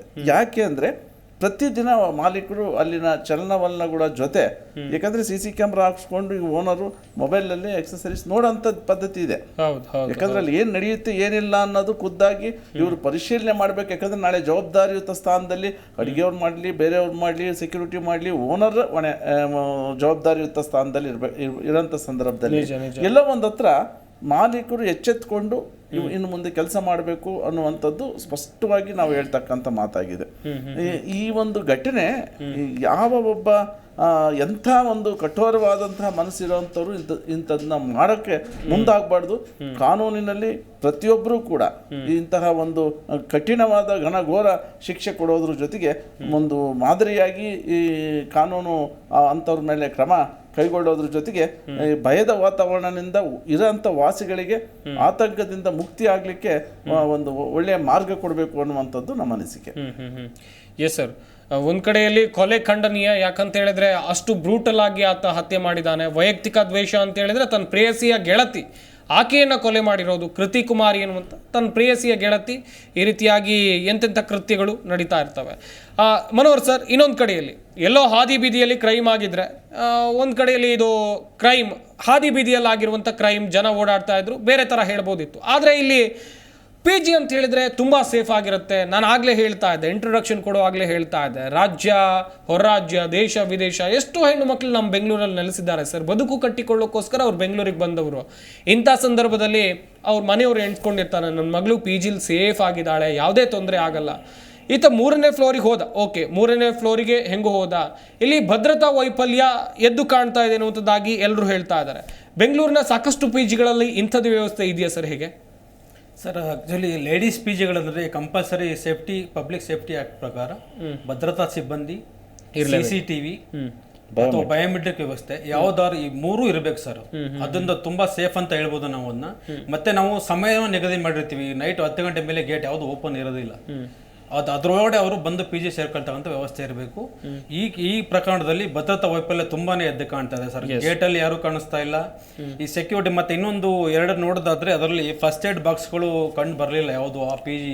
ನೀವು ವಿಡಿಯೋಸ್ ನೋಡೋದಾದ್ರೆ ಮತ್ತೆ ಆ ಹುಡುಗಿಗೆ ಅದು ಚುಚ್ಚಿದ ನಂತರ ಒಂದು 5-10 ನಿಮಿಷಗಳ ಕಾಲ ಯಾರೂ ಸಹಾಯಕ್ಕೆ ಯಾರು ಬರಲಿಲ್ಲ. ಹೌದು, ಈವನ್ ಮ್ಯಾನೇಜ್ಮೆಂಟ್ ಆಗಲಿ ಅಥವಾ ಯಾರೋ ಸೆಕ್ಯೂರಿಟಿ ಗಾರ್ಡ್ ಅಥವಾ ವಾರ್ಡನ್ನು ಅಥವಾ ಪಕ್ಕದ ರೂಮ್ಮೇಟ್ಸ್ ಎಲ್ಲ ಬಂದು ನೋಡಿ ಭಯ ಬಿದ್ದಿದ್ದಾರೆ ಅಂತ ಹೇಳ್ಬೋದು. ಬಟ್ ಆದ್ರೂ ಒಂದು ಮಾನವೀಯತೆಯ ದೃಷ್ಟಿಯಿಂದ ಅವರು ಹೆಲ್ಪ್ ಮಾಡಬಹುದಾಗಿತ್ತು ಸರ್. ಅದರಲ್ಲಿ ಒಂದು ಪ್ರಾಣ ಉಳಿಸಕ್ಕೆ ಎಲ್ಲೋ ಒಂದ್ ಕಡೆ ನಮ್ಮ ಕೈಲತ್ತ ಸಹಾಯ ಮಾಡಬಹುದಾಗಿತ್ತು. ಇದರಲ್ಲಿ ಎಲ್ಲರ ವೈಫಲ್ಯಗಳು ಇದೆ ಸರ್. ಅದರಲ್ಲಿ ಮಾಲೀಕರಿಂದ ಭದ್ರತಾ ಸಿಬ್ಬಂದಿ, ವಾರ್ಡನ್ ಇರ್ಬೋದು, ಇವನ್ ನಮ್ಮ ಸ್ನೇಹಿತರು ಅಕ್ಕಪಕ್ಕ ರೂಮಲ್ಲಿ ಇರೋರು ಯಾರಾದ್ರೂ ಆಗಿದೆ ಹೆಲ್ಪ್ ಮಾಡಬಹುದಾಗಿತ್ತು ಸರ್ ಅವರಿಗೆ. ಅರುಣ್ ಸರ್, ಆಕೆ ಅಷ್ಟು ಕಿರುಚ್ಕೊಳ್ತಾಳೆ. ಆತ ಚಾಕು ಹಾಕುವಾಗ, ಚಾಕು ಹಿಡ್ಕೊಂಡು ಹೆದರಿಸುವಾಗ ಕಿರುಚ್ಕೊಳ್ತಾಳೆ. ಅಕ್ಕಪಕ್ಕದ ಫ್ಲೋರ್ನವರು ಏನು ಸ್ಟ್ಯಾಬಿಂಗ್ ಇರಿದಾದ ಬಳಿಕ ಬೇರೆ ಫ್ಲೋರ್ ಹುಡುಗಿರು ಬಂದು ನೋಡ್ತಾರೆ ಏನಾಗಿದೆ ಅಂತೇಳಿ. ಅಷ್ಟೊತ್ತಿನೊಳಗಾಗಲೇ ಆಕೆ ಬಿದ್ದಿರ್ತಾಳೆ. ಈ ವಾರ್ಡನ್ ಎಲ್ಲೋಗಿದ್ರು ಎನ್ನುವಂಥ ಪ್ರಶ್ನೆ ಸರ್ವೇ ಸಾಮಾನ್ಯವಾಗಿ ಹುಟ್ಕೊಳ್ಳುತ್ತೆ ಸರ್. ಆಕೆ ಕಿರ್ಚುವಾಗ, ಆತ ಅಷ್ಟು ದೊಡ್ಡ ದುಷ್ಕೃತ್ಯ ಮಾಡುವಾಗ ವಾರ್ಡನ್ ಎಲ್ಲ ಹೋಗಿದ್ರು ಎನ್ನುವಂಥ ಪ್ರಶ್ನೆ. ನಿಜವಾಗಿಯೂ ಸಹ ಅದು ಕೂಡ ಎದ್ದು ಕಾಣ್ತಾ ಇದೆ. ಯಾಕಂದ್ರೆ ಗಾಬರಿಯಿಂದ ಮೇಲ್ಗಡೆ ಫ್ಲೋರ್ ಅವರು ಅಲ್ಲಿ ಅಕ್ಕಪಕ್ಕ ರೂಮ್ನವ್ರು ಯಾರು ಬರಲಿಲ್ಲ. ಮೇಲ್ಗಡೆ ಫ್ಲೋರ್ ಇಂದ 3 ರಿಂದ 4 ಜನ ಹೆಣ್ಮಕ್ಳು ಬಂದು ಬಗ್ಗೆ ನೋಡ್ತಾರೆ. ಆ ಒಂದು ಸೀನ್ ಏನಿತ್ತೋ ಆ ಒಂದು ರಕ್ತ ಸಿಕ್ತ ಒಂದು ಸೀನ್ ನೋಡಿದ ತಕ್ಷಣ ಅವರು ಗಾಬರಿ ಆಗ್ತಾರೆ. ಗಾಬರಿಯಾಗಿ ಹತ್ರಕ್ಕೆ ಹೋಗ್ಲಿಕ್ಕೆ ಆ ವ್ಯಕ್ತಿ ಕೈಯಲ್ಲಿ ಆಯುಧ ಇಟ್ಕೊಂಡಿರೋದ್ರಿಂದ ಏನೋ ಮತ್ತೊಂದು ಅವರು ಭಯಪಡ್ತಾರೆ. ಭಯಪಟ್ಟು ಕಿರ್ಚಾಡ ಅಂತ ಕೆಲಸ ಇನ್ನೂ ಜೋರಾಗಿ ಮಾಡಿ ಕೆಳಗಡೆ ಫ್ಲೋರಲ್ಲಿಂದ ಕರೆದು ಏನಾದರೂ ಅವರಿಗೆ ಮುಂಜಾಗ್ರತವಾಗಿ ಏನಾದರೂ ಫಸ್ಟ್ ಏಡ್ ಮಾಡಿದರೆ ಸ್ವಲ್ಪ ಆ್ಯಕ್ಚುಲಿ ಒಂದು 2 ನಿಮಿಷಗಳ ಕಾಲ ಅವರು ಕೂಡ ಸಹಾಯಕ್ಕೆ ಕರೀತಕ್ಕಂಥ ದೃಶ್ಯ ನಿಜವಾಗಿಯೂ ಸಹ ಒಂದು ಮನ ಅದನ್ನು ನೋಯುವಂಥ ಸೀನ್ ಆಗುತ್ತದು. ಯಾವ ಹೆಣ್ಮಕ್ಳಿಗೂ ಕೂಡ ಇಂತಹ ಒಂದು ಸಂದರ್ಭ ಬರಬಾರ್ದು ಅನ್ನುವಂಥದ್ದು ಈ ನಿಟ್ಟಿನಲ್ಲಿ ಹೇಳ್ಬೋದು. ಅಲ್ಲಿ ಯಾರು ಕೂಡ ಬರಲಿಕ್ಕೆ ಆಗಲಿಲ್ವಲ್ಲ, ತಕ್ಷಣ ಒಂದು ಮುಂಜಾಗ್ರತವಾಗಿ ಅಟ್ಲೀಸ್ಟ್ ಅವ್ರಿಗೆ ಏನಾದರೂ ಆ ಒಂದು ರಕ್ತವನ್ನು ನಿಲ್ಲಿಸಿ ಅಟ್ಲೀಸ್ಟ್ ಆಂಬ್ಯುಲೆನ್ಸ್ಗಾದರೂ ಫೋನ್ ಮಾಡಿ ಏನಾದರೂ ಪ್ರಯತ್ನ ಮಾಡ್ಬೋದಾಗಿತ್ತಾ ಅನ್ನುವಂಥದ್ದು ಕೂಡ ನಮಗೂ ಪ್ರಶ್ನೆಯಾಗಿ ಉಳಿಯುತ್ತೆ. ಆ ಸಂದರ್ಭ ಹೇಗಿತ್ತು ಏನೋ ಅನ್ನೋದು ಕೂಡ ಪ್ರಶ್ನೆಯಾಗಿ ಉಳಿಯುತ್ತೆ. ಯಾಕಂದರೆ ಪಕ್ಕದಲ್ಲಿ ಮೋಸ್ಟ್ಲಿ ಯಾರು ಇರಲಿಲ್ವಾ ಅನ್ನೋದು ಕೂಡ ಮೇಲ್ನೋಟಕ್ಕೆ ಎದ್ದು ಕಾಣಿಸುತ್ತೆ. ಏನೇ ಆಗಲಿ ಇಂತಹ ಘಟನೆ ನಿಜವಾಗಿಯೂ ಸಹ ಪ್ರತಿಯೊಬ್ಬರ ಮನಸ್ಸಿನಲ್ಲೂ ಇದು ಕೂಡ ಒಂದು ಆತಂಕ ಮನೆ ಮಾತಾಡ್ತಕ್ಕಂಥ ವಿಚಾರ ಆಗಿದೆ. ಪಿ ಜಿಗಳಲ್ಲಿ ಹೊರಗಡೆಯಿಂದ ಕಳಿಸ್ತಕ್ಕಂಥವ್ರು ಕೂಡ ಇಂತಹ ಸನ್ನಿವೇಶಗಳನ್ನ ನೋಡಿಬಿಟ್ರೆ ಯಾಕೆ ಪಿ ಜಿ ಸಹವಾಸವೇ ಕಷ್ಟ ಅನ್ನುವಂಥದ್ದು. ಬಟ್ ಇದು ಒಂದು ಪಾಠ, ಇದು ಒಂದು ಲೆಸನ್. ಯಾಕಂದ್ರೆ ಇದು ಸರ್ವಿಸ್ ಮೋಡೆಡ್ ಅಲ್ಲಿ ನಾವು ಕೆಲಸ ಮಾಡಬೇಕಾಗುತ್ತೆ. ಪಿ ಜಿ ಮಾಲೀಕರು ಇದು ನಾವು ಹಣ ಮಾಡಲಿಕ್ಕೆ ಅಥವಾ ಲಾಭ ಗಳಿಸಲಿಕ್ಕೆ ಮುಖ್ಯವಾಗಿ ಅದನ್ನ ನಾವು ಮುಂದೆ ಇಟ್ಕೊಳ್ಳೋಂಥದ್ದಲ್ಲ. ಯಾಕಂದ್ರೆ ಇದು ಸರ್ವಿಸ್. ಒಬ್ಬರಿಗೆ ಊಟ ವಸತಿ ಉಪಚಾರ ಮಾಡ್ಕೊಳ್ಳೋದ್ರ ಜೊತೆಗೆ ಒಂದು ಸುರಕ್ಷಿತವಾದಂತಹ ಕ್ರಮ ಕೈಗೊಂಡು, ಯಾಕಂದ್ರೆ ನೀವು ನೋಡಿ ಈ ಸುಮಾರು ಲಕ್ಷ ಜನ ಪಿ ಜಿಯಲ್ಲಿದ್ದಾರೆ, ಸಾವಿರಾರು ಪಿ ಜಿಗಳು ಚಾಲ್ತಿಯಲ್ಲಿವೆ. 20,000 ಪಿ ಜಿ ಇರ್ಬೋದು. ಹೌದು, 15-20 ಸಾವಿರ ಪಿ ಜಿಗಳಿದ್ದಾವೆ. ನೀವು ಅಂಕಿಅಂಶ ಪ್ರಕಾರ 500 ಜನ ಅಂದ್ರೂ ಕೂಡ 7 ರಿಂದ 10 ಲಕ್ಷ ಜನ ಪಿ ಜಿನಲ್ಲಿ ವಾಸವಾಗಿದ್ದಾರೆ. ಪ್ರತಿಯೊಬ್ಬರು ಕೂಡ, ಯಾಕಂದ್ರೆ ಇವತ್ತು ಒಂದು IAS ಸೆಂಟರ್ಗಳಲ್ಲಿ ಅಥವಾ KAS ಮಾಡೋಂಥವ್ರು ITBT ಸೆಕೆಂಡ್ರಿ. ಈ ಸ್ಟೂಡೆಂಟ್ಸ್ಗಳದ್ದು ನಾವು ಮೊದಲು ನೋಡ್ಬೇಕು. ಯಾಕಂದ್ರೆ ಈಗ ಎಂಪ್ಲಾಯೀಸ್ ಏನ್ ಮಾಡ್ತಾರೆ, ಸ್ಯಾಲರಿ ಬರುತ್ತಾ ಇರುತ್ತೆ, ಒಂದು ಮನೆಯನ್ನು ರೂಮ್ ಮಾಡಿ ಅವರು ಇಂಡಿವಿಜುವಲ್ ಆಗಿ ಹೋಗ್ಲಿಕ್ಕೆ ಕೆಪಾಸಿಟಿ ಇರುತ್ತೆ. ಆದರೆ ಸ್ಟೂಡೆಂಟ್ಸ್ಗಳು ಒಂದು ಸ್ಟೈಫಂಡ್ನಲ್ಲಿ ಫ್ರೀ ಎಜುಕೇಷನ್, ಕೆಲವು ಕೋಚಿಂಗ್ಗಳಲ್ಲಿ ಫ್ರೀ ಕೊಡುವಂಥದ್ದು, ಒಂದು ಎಕ್ಸಾಮಲ್ಲಿ ಪಾಸ್ ಆದಂಥವ್ರಿಗೆ 3 ತಿಂಗಳು 6 ತಿಂಗಳು ಕೋರ್ಸಿಗೆ ಕೊಡ್ತಾರೆ. ಕಷ್ಟಪಟ್ಟು ಅತಿ ಕಡಿಮೆ ಮೊತ್ತಕ್ಕೆ ಊಟ ವಸತಿ ಅವರಿಗೆ ಸುರಕ್ಷಿತವಾಗಿರೋಂಥ ಜಾಗ ಕೊಡುವಂಥದ್ದು ಪಿ ಜಿ ವ್ಯವಸ್ಥೆ. ಇದು ಒಂದು ರೀತಿ ಹೆಣ್ಮಕ್ಳಿಗಾಗಿರ್ಲಿ ಗಂಡು ಮಕ್ಳಿಗಾಗಿರ್ಲಿ ಇದು ಒಂದು ರೀತಿ ಸೆಕೆಂಡ್ ಹೋಮ್. ಮನೆ ಬಿಟ್ಟು ಬಂದಂಥವ್ರಿಗೆ ಇದು ಸೆಕೆಂಡ್ ಹೋಮ್ ಆಗಿ ಕೆಲಸ ನಿರ್ವಹಣೆ ಮಾಡಿ. ಯಾಕಂದ್ರೆ ಈಗ ನೋಡಿ, ನೀವು ಒಂದು 5-6 ಸಾವಿರ ರೂಪಾಯಿಗೆ ಅವ್ರಿಗೆ 3 ಸಮಯದಲ್ಲಿ ಊಟದ ವ್ಯವಸ್ಥೆ ಮಾಡಬೇಕು. ಆಮೇಲೆ ಅಲ್ಲಿ ಉಳ್ಕೊಳ್ಲಿಕ್ಕೆ ವ್ಯವಸ್ಥೆ, ಅವರಿಗೆ ಮೂಲಭೂತವಾಗಿ ಎಲ್ಲ ಎಲೆಕ್ಟ್ರಿಸಿಟಿ ಎಲ್ಲ ಪ್ರತಿಯೊಂದನ್ನು ಚಾಚು ತಪ್ಪದೆ ಪಾಲನೆ ಮಾಡಿದ್ರೆ ಆ ಪಿ ಜಿ ಚೆನ್ನಾಗಿ ರನ್ ಆಗುತ್ತೆ.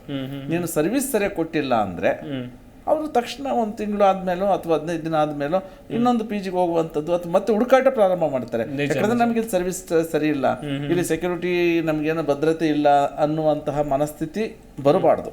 ಅದು ಬಂದಿದೆ ಅಂದ್ರೆ ಮಾಲೀಕನು ಕೂಡ ನಷ್ಟಕ್ಕೆ ಈಡಾಗಬೇಕಾಗುತ್ತೆ. ಅವನ ಸರ್ವಿಸ್ ಎಷ್ಟು ದಿನ ಅಂತ ಲಾಸಲ್ಲಿ ನಡೆಸಕ್ಕಾಗುತ್ತೆ?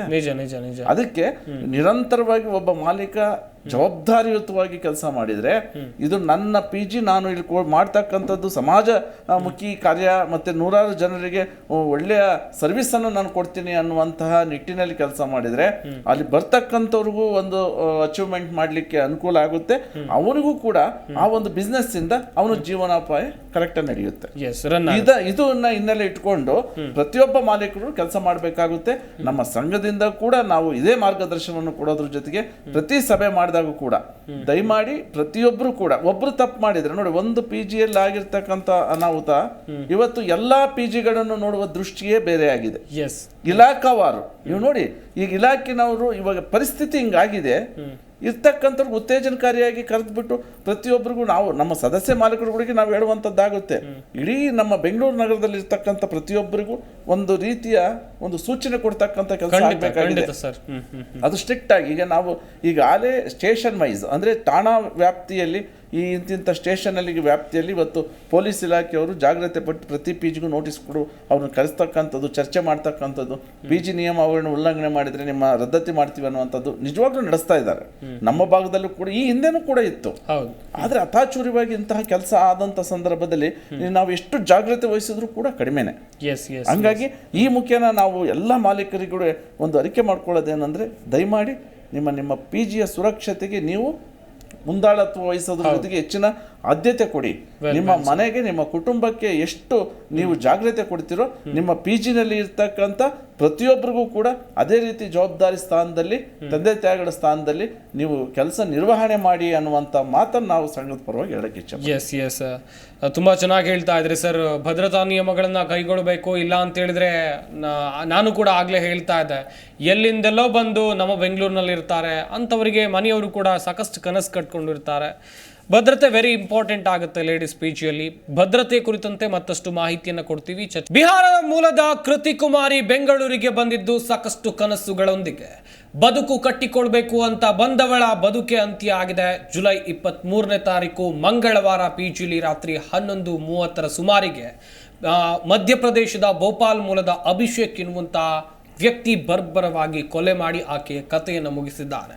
ಸದ್ಯ ಅಭಿಷೇಕ್ ಅರೆಸ್ಟ್ ಆಗಿದ್ದಾನೆ. ಪೊಲೀಸರು ಕಸ್ಟಡಿಗೆ ಪಡೆದು ವಿಚಾರಣೆಯನ್ನ ನಡೆಸ್ತಾ ಇದ್ದಾರೆ. ಕೊಲೆಗೆ ಪ್ರಮುಖ ಕಾರಣ ಅಂತ ಹೇಳಿದ್ರೆ ಇಲ್ಲಿ ಪ್ರೀತಿ ಇತ್ತು. ಅಭಿಷೇಕ್ ಹಾಗೇನೆ ಆತನ ಪ್ರೇಯಸಿಯ ಪ್ರೀತಿಗೆ ಈ ಕೃತಿ ಕುಮಾರಿ ಅಡ್ಡ ಬಂದ್ಲು ಎನ್ನುವಂತ ಕಾರಣಕ್ಕಾಗಿ ಆಕೆಯ ಕೊಲೆ ಆಯಿತು ಎನ್ನುವಂಥದ್ದಾಗಿ ಆರೋಪಿ ವಿಚಾರಣೆ ವೇಳೆ ಬಾಯಿ ಬಿಟ್ಟಿದ್ದಾನೆ ಎನ್ನುವಂತ ಒಂದಷ್ಟು ಅಂಶಗಳು ಗೊತ್ತಾಗ್ತಾ ಇವೆ. ಈ ನಡುವೆ ಹುಟ್ಟಿಕೊಳ್ತಾ ಇರುವಂತದ್ದು ಪಿ ಜಿಗಳು ಎಷ್ಟು ಸೇಫ್ ಎನ್ನುವಂಥದ್ದಾಗಿ ಪ್ರಮುಖವಾಗಿ ನಾವು ಚರ್ಚೆಯನ್ನ ನಡೆಸ್ತಾ ಇದ್ವಿ. ಯಾವೆಲ್ಲ ಭದ್ರತಾ ನಿಯಮಗಳನ್ನ ಪಿ ಜಿಯಲ್ಲಿ ಕೈಗೊಳ್ಳಬೇಕು ಎನ್ನುವಂಥದ್ದಾಗಿ. ಮನೋಹರ್ ಸರ್, ಇನ್ನೊಂದು ಕಡೆಯಲ್ಲಿ ಬೆಂಗಳೂರಿನಲ್ಲಿ ಅಥವಾ ಬೇರೆ ಯಾವುದೇ ಕಡೆ ಆಗಿರಲಿ, ಒಂದು ಪಿ ಜಿಯನ್ನ ನಡೆಸಬೇಕು ಅಂತ ಹೇಳಿದ್ರೆ ಏನೆಲ್ಲ ಅರ್ಹತೆಗಳು ಇರಬೇಕು, ಯಾವೆಲ್ಲ ಫೆಸಿಲಿಟಿಗಳನ್ನ ಕೊಡಬೇಕು ಪಿ ಜಿ ಅವರು, ಯಾವೆಲ್ಲ ಮಾನದಂಡಗಳು ಇರುತ್ತೆ? ತುಂಬ ಒಳ್ಳೆ ಪ್ರಶ್ನೆ ಸರ್ ಇದು. ಆ್ಯಕ್ಚುಲಿ ಮೊದಲನೇದಾಗಿ ನಾವು ಒಂದು ಕಟ್ಟಡವನ್ನು ಗುರುತಿಸಿದ ಮೇಲೆ ಅದಕ್ಕೆಲ್ಲ ವಾಣಿಜ್ಯವಾಗಿ ಎಲ್ಲನೂ ಪರಿವರ್ತಿಸ್ಕೊಳ್ಬೇಕು. ಅದು ನಿಮ್ಗೆ ಬೆಸ್ಕಾಮ್ ಆಗ್ಬೋದು, ವಾಟರ್ ಸಪ್ಲೈ ಆಗ್ಬೋದು, ಅದರಲ್ಲೆಲ್ಲ ಅಪ್ರೂವಲ್ ಬಂದಮೇಲೆ ನೀವು ಪಿ ಜಿನ ಶುರು ಮಾಡಬೇಕಾಗುತ್ತೆ. ಅದರಲ್ಲಿ ಮತ್ತೆ ನೀವು CC ಕ್ಯಾಮ್ರಾ ಮೊದಲನೇ ಇಂಪಾರ್ಟೆಂಟ್, ಪಬ್ಲಿಕ್ ಸೇಫ್ಟಿಯ ಪ್ರಕಾರ ಫಸ್ಟ್ ಅದು ಇಂಪಾರ್ಟೆಂಟ್ ಆಗಿರುತ್ತೆ. ಎಂಟ್ರೆನ್ಸಲ್ಲಿ ಒಂದಿರಬೇಕು, ಮತ್ತು ಎಲ್ಲ ಫ್ಲೋರ್ ವೈಸ್ಗಳು CC ಕ್ಯಾಮ್ರಾ ಅಳವಡಿಸಬೇಕು ಸರ್ ಅವರು. ಮತ್ತು ಅದಾದಮೇಲೆ ನಿಮಗೆ ಎಕ್ಸ್ಟ್ರಾ ಬೇರೆ ಕಡೆಯಿಂದ ಅಪ್ರೂವಲ್ BBMPಯಿಂದ ಟ್ರೇಡ್ ಲೈಸೆನ್ಸ್ ಅಂತ ಕೊಡ್ತಾರೆ. ಅದು ಖಂಡಿತ ಅದನ್ನೇ ತಗೊಳ್ಬೇಕು ಸರ್. ಅದು ಮ್ಯಾಂಡೇಟ್ರಿ ಆಗಿರುತ್ತೆ. ಅದನ್ನಿಲ್ಲದೆ ಪಿ ಜಿ ಮಾಡೋಕ್ಕೆ ಹೋದರೆ ಅದು ಅಕ್ರಮ ಅಂತಾನೆ, ಇಲ್ಲೀಗಲ್ ಅಂತಾನೆ ಹೇಳ್ಬೋದು ನಾವು ಅದಕ್ಕೆ. ಮತ್ತು ಲೇಡೀಸ್ ಪಿ ಜಿಗಳಿದ್ರೆ, ಎಸ್ಪೆಷಲಿ ಲೇಡೀಸ್ ಪಿ ಜಿಗಳಿಗೆ ಭದ್ರತಾ ಸಿಬ್ಬಂದಿ ಇರಲೇಬೇಕು ಸರ್. ಅವಶ್ಯಕತೆ ತುಂಬಾ ಇರುತ್ತೆ ಅದಕ್ಕೆ. ಈಗ ಹುಡುಗರ ಪಿ ಜಿಗಳಾದರೆ ಅಷ್ಟೊಂದು ಇದು ಪ್ರಾಬ್ಲಮ್ ಆಗೋದಿಲ್ಲ. ಯಾಕೆಂದರೆ ಈ ಕೆಲವೊಂದು ನಿಯಮಗಳಿದೆ ಲೇಡೀಸ್ ಪಿ ಜಿಗಳಿಗೆ. 200 ಮೀಟರ್ ಹೊರಗಡೆನೆ ಪಿಕಪ್ ಡ್ರಾಪ್ ಏನಾರು ಇದ್ದರೆ, ಅಥವಾ ಬಾಯ್ ಫ್ರೆಂಡ್ಗಳು ಪಿಕ್ ಮಾಡೋದು ಡ್ರಾಪ್ ಮಾಡೋದು ಆ ಥರ ಇದ್ದರೆ 200 ಮೀಟರ್ ಹೊರಗಡೆ ಮಾಡಬೇಕು. ಮತ್ತು ಅಕ್ಕಪಕ್ಕದ ರೆಸಿಡೆನ್ಷಿಯಲ್ಗಳಿಗೆ ಅಥವಾ ನೇಬರ್ಸ್ಗಳಿಗೆ ತೊಂದರೆ ಕೊಡುವಂಥದ್ದಿಲ್ಲ. ಗಲಾಟೆ ಮಾಡೋದಾಗಲಿ, ಪಾರ್ಟಿಗಳು ಮಾಡೋದಾಗಲಿ, ಅಥವಾ ಜೋರಾಗಿ ಮ್ಯೂಸಿಕ್ ಹಾಕಿ ಡ್ಯಾನ್ಸ್ ಮಾಡೋದು, ಈ ಥರ ಎಲ್ಲ ಆರೋ ಇರೋಲ್ಲ ಸರ್. ಮತ್ತು ಅದೆಲ್ಲ ಮತ್ತು BBMPಯಿಂದ ಲೈಸೆನ್ಸ್ ತಗೋಬೇಕಾಗುತ್ತದೆ. ಮತ್ತು ನಿಮಗೆ ಫುಡ್ ಲೈಸೆನ್ಸ್ ಅವಶ್ಯಕತೆ ಇರುತ್ತೆ. ಮತ್ತು ನಿಮಗೆ ಹೌಸ್ ಕೀಪಿಂಗ್ ವ್ಯವಸ್ಥೆ ಬರಬೇಕಾಗುತ್ತೆ. ಮತ್ತು ನಿಮಗೆ ಭದ್ರತಾ ರಿಜಿಸ್ಟರ್ ಅಂತ ಒಂದು ಮೇಂಟೈನ್ ಮಾಡ್ತಿರ್ತಾರೆ. ಇನ್ ಆ್ಯಂಡ್ ಔಟ್, ಯಾರು ಹೊರಗಡೆ ಹೋಗ್ತಾರೆ, ಯಾರು ಹೊರಗಡೆ ಬರ್ತಾರೆ. 10 ಗಂಟೆಗೆ ಬಾಗಿಲಾಕತಕ್ಕಂಥ ವ್ಯವಸ್ಥೆ ಲೇಡೀಸ್ ಪಿ ಜಿಗಳಲ್ಲಿ ಇರುತ್ತೆ ಸರ್. ಬಾಯ್ಸ್ ಪಿ ಜಿಗಳೆಲ್ಲ ಅದೇ ಕೆಲವೊಂದು ಏನಾಗಿದೆ, ಈಗ ಸ್ಟಡಿ ಸೆಂಟರ್ಸ್ ಅಂತ ಬಂದಿದೆ ಸರ್. ನೀವು ನೋಡಿರ್ಬೋದು ತುಂಬ ಕಡೆ ಇದನ್ನು. ಇದು 24 ಗಂಟೆಗೂ ತೆರೆದಿರುತ್ತೆ. ಅದು ನಿಮಗೆ ಅಕ್ಕಪಕ್ಕ ಪಿ ಜಿಗಳಿರೋ ಕಡೆ ಸಾಮಾನ್ಯವಾಗಿ ಸ್ಟಡಿ ಸೆಂಟರ್ಗಳಿಂದ ತುಂಬಾನೇ ಓಪನ್ ಆಗಿದೆ ಈಗ. ನೀವು ವಿಜಯನಗರ ಚಂದ್ರ ಲೇಔಟ್ ಕಡೆ ಹೋದರೆ ಅರೌಂಡ್ ನಿಮಗೆ ಒಂದು ರೋಡಿಗೆ 1-2 ಪಿ ಜಿಗಳಿದ್ರೆ ಒಂದು 30ರಿಂದ 35 ಸ್ಟಡಿ ಸೆಂಟರ್ಗಳು ಸಿಗುತ್ತೆ ನಿಮಗೆ. ಅಲ್ಲಿ ಸ್ಟಡಿ ಸೆಂಟರ್ಗಳಿಗೆ ಈ ಥರದ್ದು ಯಾವುದೇ ನಿಯಮಗಳು ಇಲ್ಲ ಸರ್. ಅಲ್ಲೇ 24/7. ಹೌದು ಸರ್. ಅಲ್ಲೇನಾಗ್ತದೆ, ನಾವು 10 ಗಂಟೆಗೆ ಕ್ಲೋಸ್ ಮಾಡಿದ್ರೆ ಡೋರ್ನ, ಇದರ ಕೆಲವರು ಹುಡುಗರು ಬಂದಿರತಕ್ಕಂಥವ್ರು 10 ಗಂಟೆ ಮೇಲೆ ಮಿಡ್ ನೈಟ್ ಬರೋರು ಇರ್ತಾರೆ. 2 ಗಂಟೆ 3 ಗಂಟೆ ಬೆಳಗಿನ ಜಾವ ಬರೋರು, ನೈಟ್ ಎಲ್ಲ ಕೂತು ಅಲ್ಲೇ ಓದೋರು ಇರ್ತಾರೆ. ನಮಗಿರುತ್ತಂಥ ನಿಯಮ ಸ್ಟಡಿ ಸೆಂಟರ್ಗಳಿಗೂ ಬೇಕು ಅಂತ ನಾನು ನಿಮ್ಮ ಮೂಲಕ ನಾನು ಸರ್ಕಾರಕ್ಕಾಗಲಿ ಅಥವಾ BBMPಗಾಗಲಿ ಆಗ್ರಹ ಮಾಡ್ತೀನಿ ಸರ್. ನಾನು ಇದರಿಂದ ಏನಾಗ್ತಾ ಇದೆ, ಸ್ಟಡಿ ಸೆಂಟರ್ ಲಿಮಿಟ್ಸ್ ಅಲ್ಲಿ ಮಾತ್ರ ಸರ್ ಆಲ್ ಓವರ್ ಬೆಂಗಳೂರಲ್ಲಿ ಕೇಳ್ತಾ ಇದ್ದೀರಾ? ಅಲ್ಲ, ಇದು ಸ್ಟಡಿ ಪ್ರಾಬ್ಲಮ್ ಆಗ್ತಾ ಇದೆ ಸ್ಟಡಿ ಸೆಂಟರಲ್ಲಿ ಸರ್. ಈಗ ನೀವು ಸ್ಟಡಿ ಸೆಂಟರ್ ಇಂದ ಪಿ ಜಿ ಹತ್ರ ಬರ್ಬೇಕಾದ್ರೆ ನಿಮಗೆ ಮೊಬೈಲ್ ಕಳ್ತನ ಆಗೋದು, ಅಥವಾ ಏನೋ ಹೆಚ್ಚು ಕಡಿಮೆ ಆಗೋದು, ಆಕ್ಸಿಡೆಂಟ್ ಆಗೋದು, ಈ ತರದೆಲ್ಲ ತುಂಬಾ ಸಾಮಾನ್ಯ ಕೇಸ್ಗಳಲ್ಲಿ. ಇದರಿಂದ ನಮ್ಮ ಲಿಮಿಟ್ಸ್ ಇಂದ ಹೊರಗಡೆ ಇದ್ದಾಗ ಪ್ರಾಬ್ಲಮ್ ಆಗೋದಿಲ್ಲ ಸರ್. ಈಗ ನಮ್ಮ ಪಿ ಜಿಯಲ್ಲೇ ಇದ್ದು ನಮ್ಮ ಪಿ ಜಿಗೆ ಅವ್ರು ಬರತಕ್ಕಂಥ ಸಮಯದಲ್ಲಿ ನಮಗೆ ಪ್ರಾಬ್ಲಮ್ ಆಗುತ್ತೆ. 10 ಗಂಟೆಗೆ ಇದೇ ರೀಸನ್ಗಳಿಗೆ ನಾವು 10ವರೆಗೆ ಕ್ಲೋಸ್ ಮಾಡ್ತಕ್ಕಂಥ ಗೇಟ್.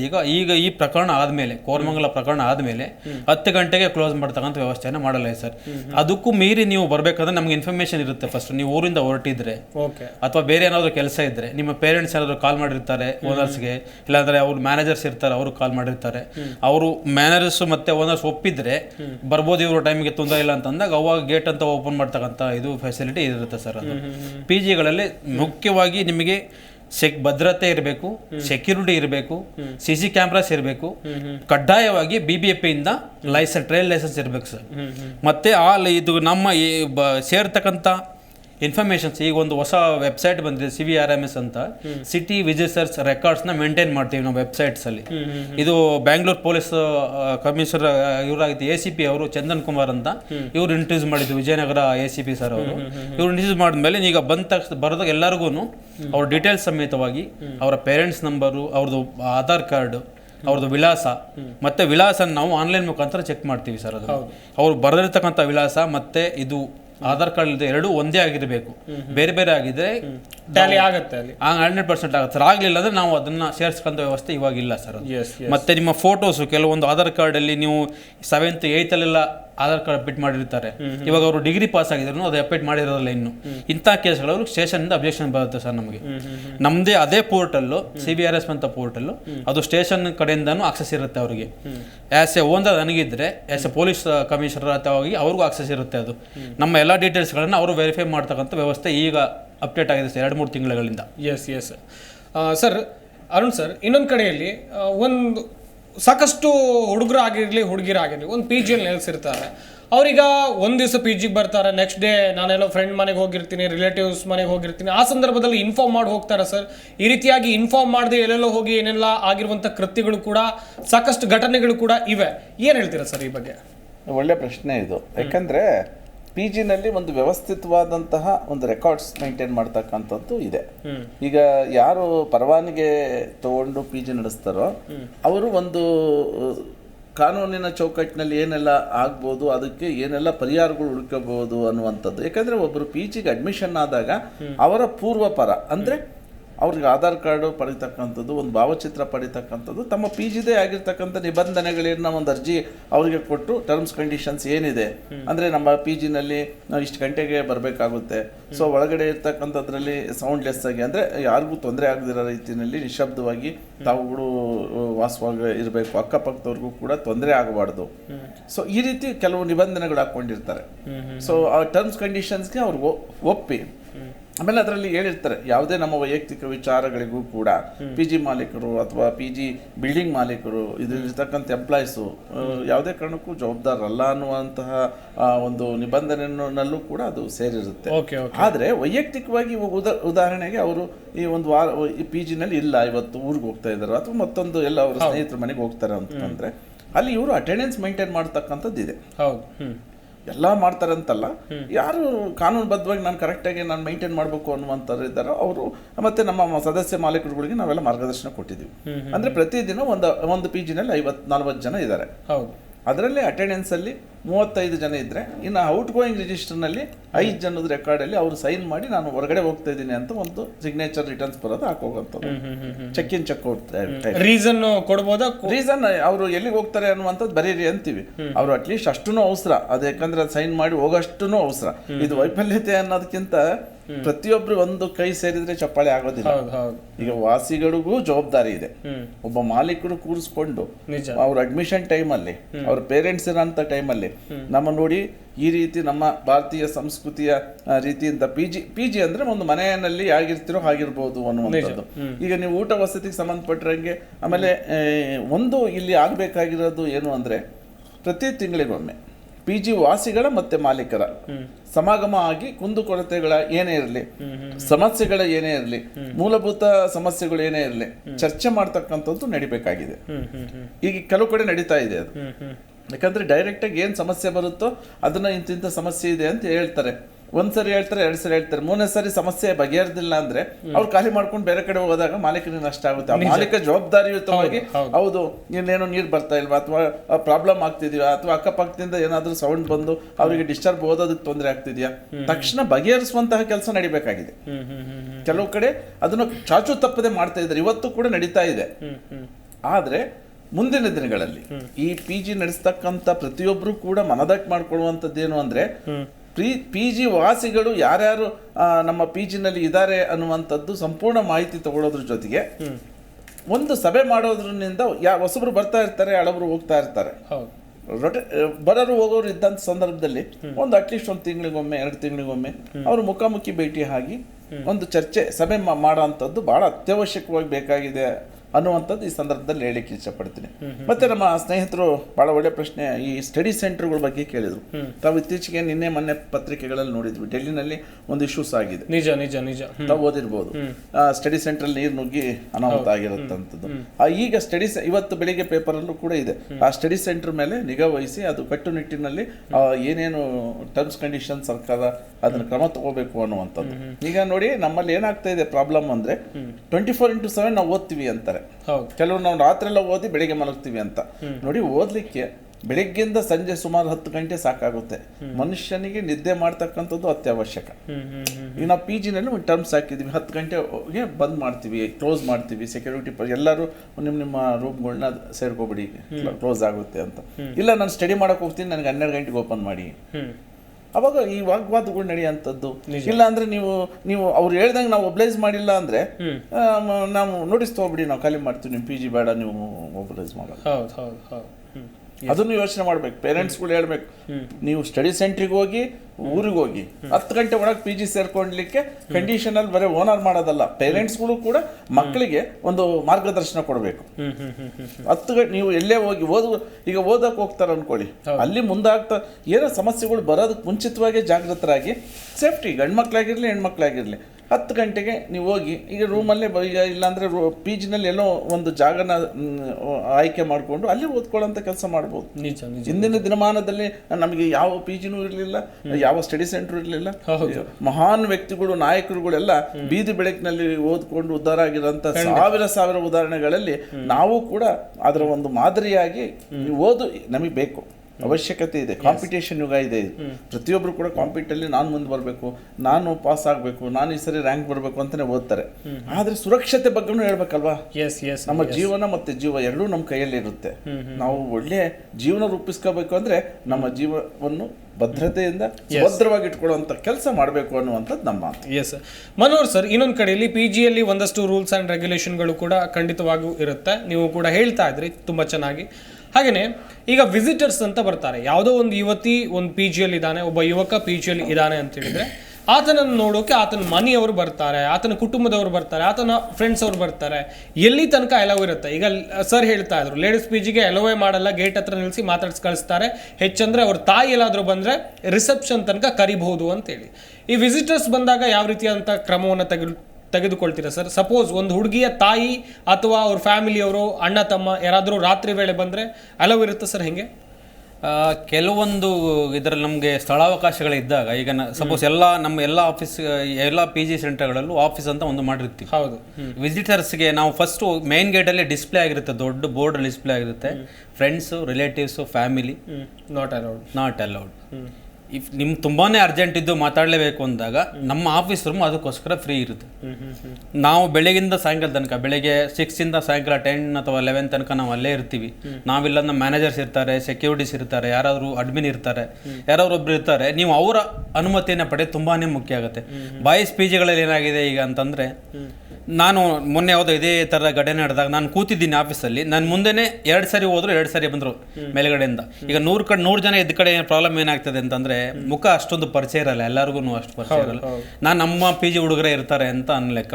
ಕೊನೆಗೆ ಅವ್ರು ಲಾಸ್ಟ್ ಸೆಕೆಂಡ್ ಟೈಮ್ ಹೋಗ್ಬೇಕಾದ್ರೆ ನನಗೆ ಡೌಟ್ ಬಂದಿತ್ತು. ಅದು ನನಗೆ ನೋಡ್ದಂಗೆ ಆಗಲಿಲ್ಲಪ್ಪ, ನಮ್ಮ ಪಿ ಜಿಲಿಲ್ಲ ಹುಡುಗ, ಯಾರು ನೀನು ಅಂತ ಕೇಳಿದೆ ನಾವು.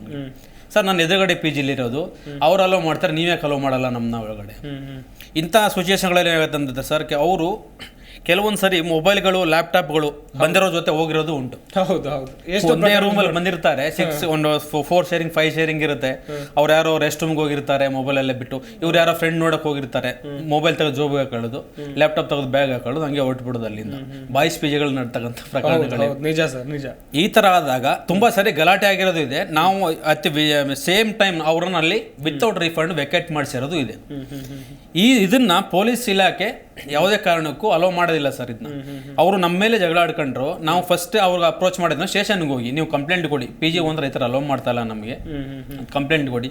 ಅದೇ ಥರ ಉದಾಹರಣೆಗಳು ಇದೆ. ಸ್ಟೇಷನ್ಗೆ ಹೋಗಿ ಕಂಪ್ಲೇಂಟ್ ಆದಾಗ ಅವರೇ ಬುದ್ಧಿವಾದ ಹೇಳಿ ಕಳಿಸ್ತಾರೆ. ಯಾಕೆಂದರೆ ಪೊಲೀಸ್ ಅಧಿನಿಯಮದ ಪ್ರಕಾರ ಯಾವುದೇ ಅನುಮತಿ ಇಲ್ಲದೆ PG ಒಳಗಡೆ ಯಾವುದೇ ಅನ್ಯತರ ವ್ಯಕ್ತಿ ಒಳಗಡೆ ಪ್ರವೇಶ ಇರೋದಿಲ್ಲ. ಅದನ್ನ ನೀವು ಇಮಿಡಿಯೇಟ್ ಡೈರೆಕ್ಟ್ ಕಂಪ್ಲೇಂಟ್ ಮಾಡಿ ಅರೆಸ್ಟ್ ಮಾಡಿಸ್ಬೋದು ಅವ್ರನ್ನ. ಸೆಕ್ಯೂರಿಟಿ ರೀಸನ್ಸ್ ಅಲ್ಲಿ ಬರುತ್ತೆ ಇದು. ಯಾಕೆಂದ್ರೆ ನಿಮ್ ಯಾವುದಕ್ಕೆ ಎಲ್ಲದಕ್ಕೂ ಜವಾಬ್ದಾರಿ PG ಮಾಲೀಕರಾಗಿರ್ತಾರೆ. ಅದರಲ್ಲಿ ನಾವೆಲ್ಲದಕ್ಕೂ ಹೋಗೋರು ಬರೋಲ್ಲ ವಾಚ್ ಮಾಡ್ತಾ ಇರ್ತೀವಿ. ಇಂಥ ಪ್ರಕರಣಗಳು ಇದೆ. PG ಅದರ ಮೇಲೆ ನಮ್ಗೆ ಗಲಾಟೆ ಮಾಡಿ ನಮ್ಮ ಮೇಲೆ ಕಂಪ್ಲೇಂಟ್ ಕೊಡ್ತಕ್ಕಂಥ ಉದಾಹರಣೆಗಳು ಇದೆ ಸರ್. ಅದರಿಂದ ಯಾರನ್ನೂ ಒಳಗಡೆ ಅಲೋ ಮಾಡಲ್ಲ. ಅಲೋ ಮಾಡಂಗಿದ್ರೆ ಅದು ಆಫೀಸ್ ತನಕ ಮಾತ್ರ ಇರುತ್ತೆ. ನೀವು ನಮ್ಮ PGಗಳಲ್ಲಿ ವಿಜಯನಗರ ಕಡೆ ಬಂದ್ರೆ ಎಲ್ಲಾ PGಗಳು ಎಂಟ್ರೆನ್ಸ್ ಗೇಟ್ ಎಲ್ಲ ಇರುತ್ತೆ. Relatives, friends, families include tobacco, cigarettes, ganja, drugs not allowed ಅಂತಾನೆ ಇರುತ್ತೆ. If you find any one in the situation immediately terminated from the PG ಅಂತಾನೆ ಇರುತ್ತೆ ಸರ್. ಸರ್ ಇನ್ನೊಂದು ಕಡೆಯಲ್ಲಿ ಅರುಣ್ ಸರ್, ಈಗ ಮೊನ್ನೆ ಕೃತ್ಯ ನಡೆದಂತ ladies PG Bhargavi staying home ladies PG ಅಂತ ಅದರ ಹೆಸರು. ಈ PG ಅವರು PG ಮಾಲೀಕರ ಕ್ಷೇಮಾಭಿವೃದ್ಧಿ ಸಂಘದಲ್ಲಿ ರಿಜಿಸ್ಟರ್ ಆಗಿದ್ರೆ ಸರ್, ನಿಮ್ಮ ಸಂಘದ ವ್ಯಾಪ್ತಿಯಲ್ಲಿ ಬರ್ತಾರೆ? ಏನಾದರೂ ಮಾಹಿತಿ ಇದೆಯಾ ಸರ್ ಇದ್ರ ಬಗ್ಗೆ? ಇಲ್ಲ, ಆ್ಯಕ್ಚುಲಿ ನಾವು ಮೊದಲನೇ ದಿನನೇ ಅದು ಆ ಘಟನೆ ಆಗಿದ್ದ ದಿನನೇ ನಾವು ಪರಿಶೀಲನೆ ಮಾಡಿದ್ವಿ. ಸೊ ಆ ಭಾಗದವ್ರು ನಮಗೆ ಮೆಂಬರ್ಶಿಪ್ ತಗೊಂಡಿರಲಿಲ್ಲ.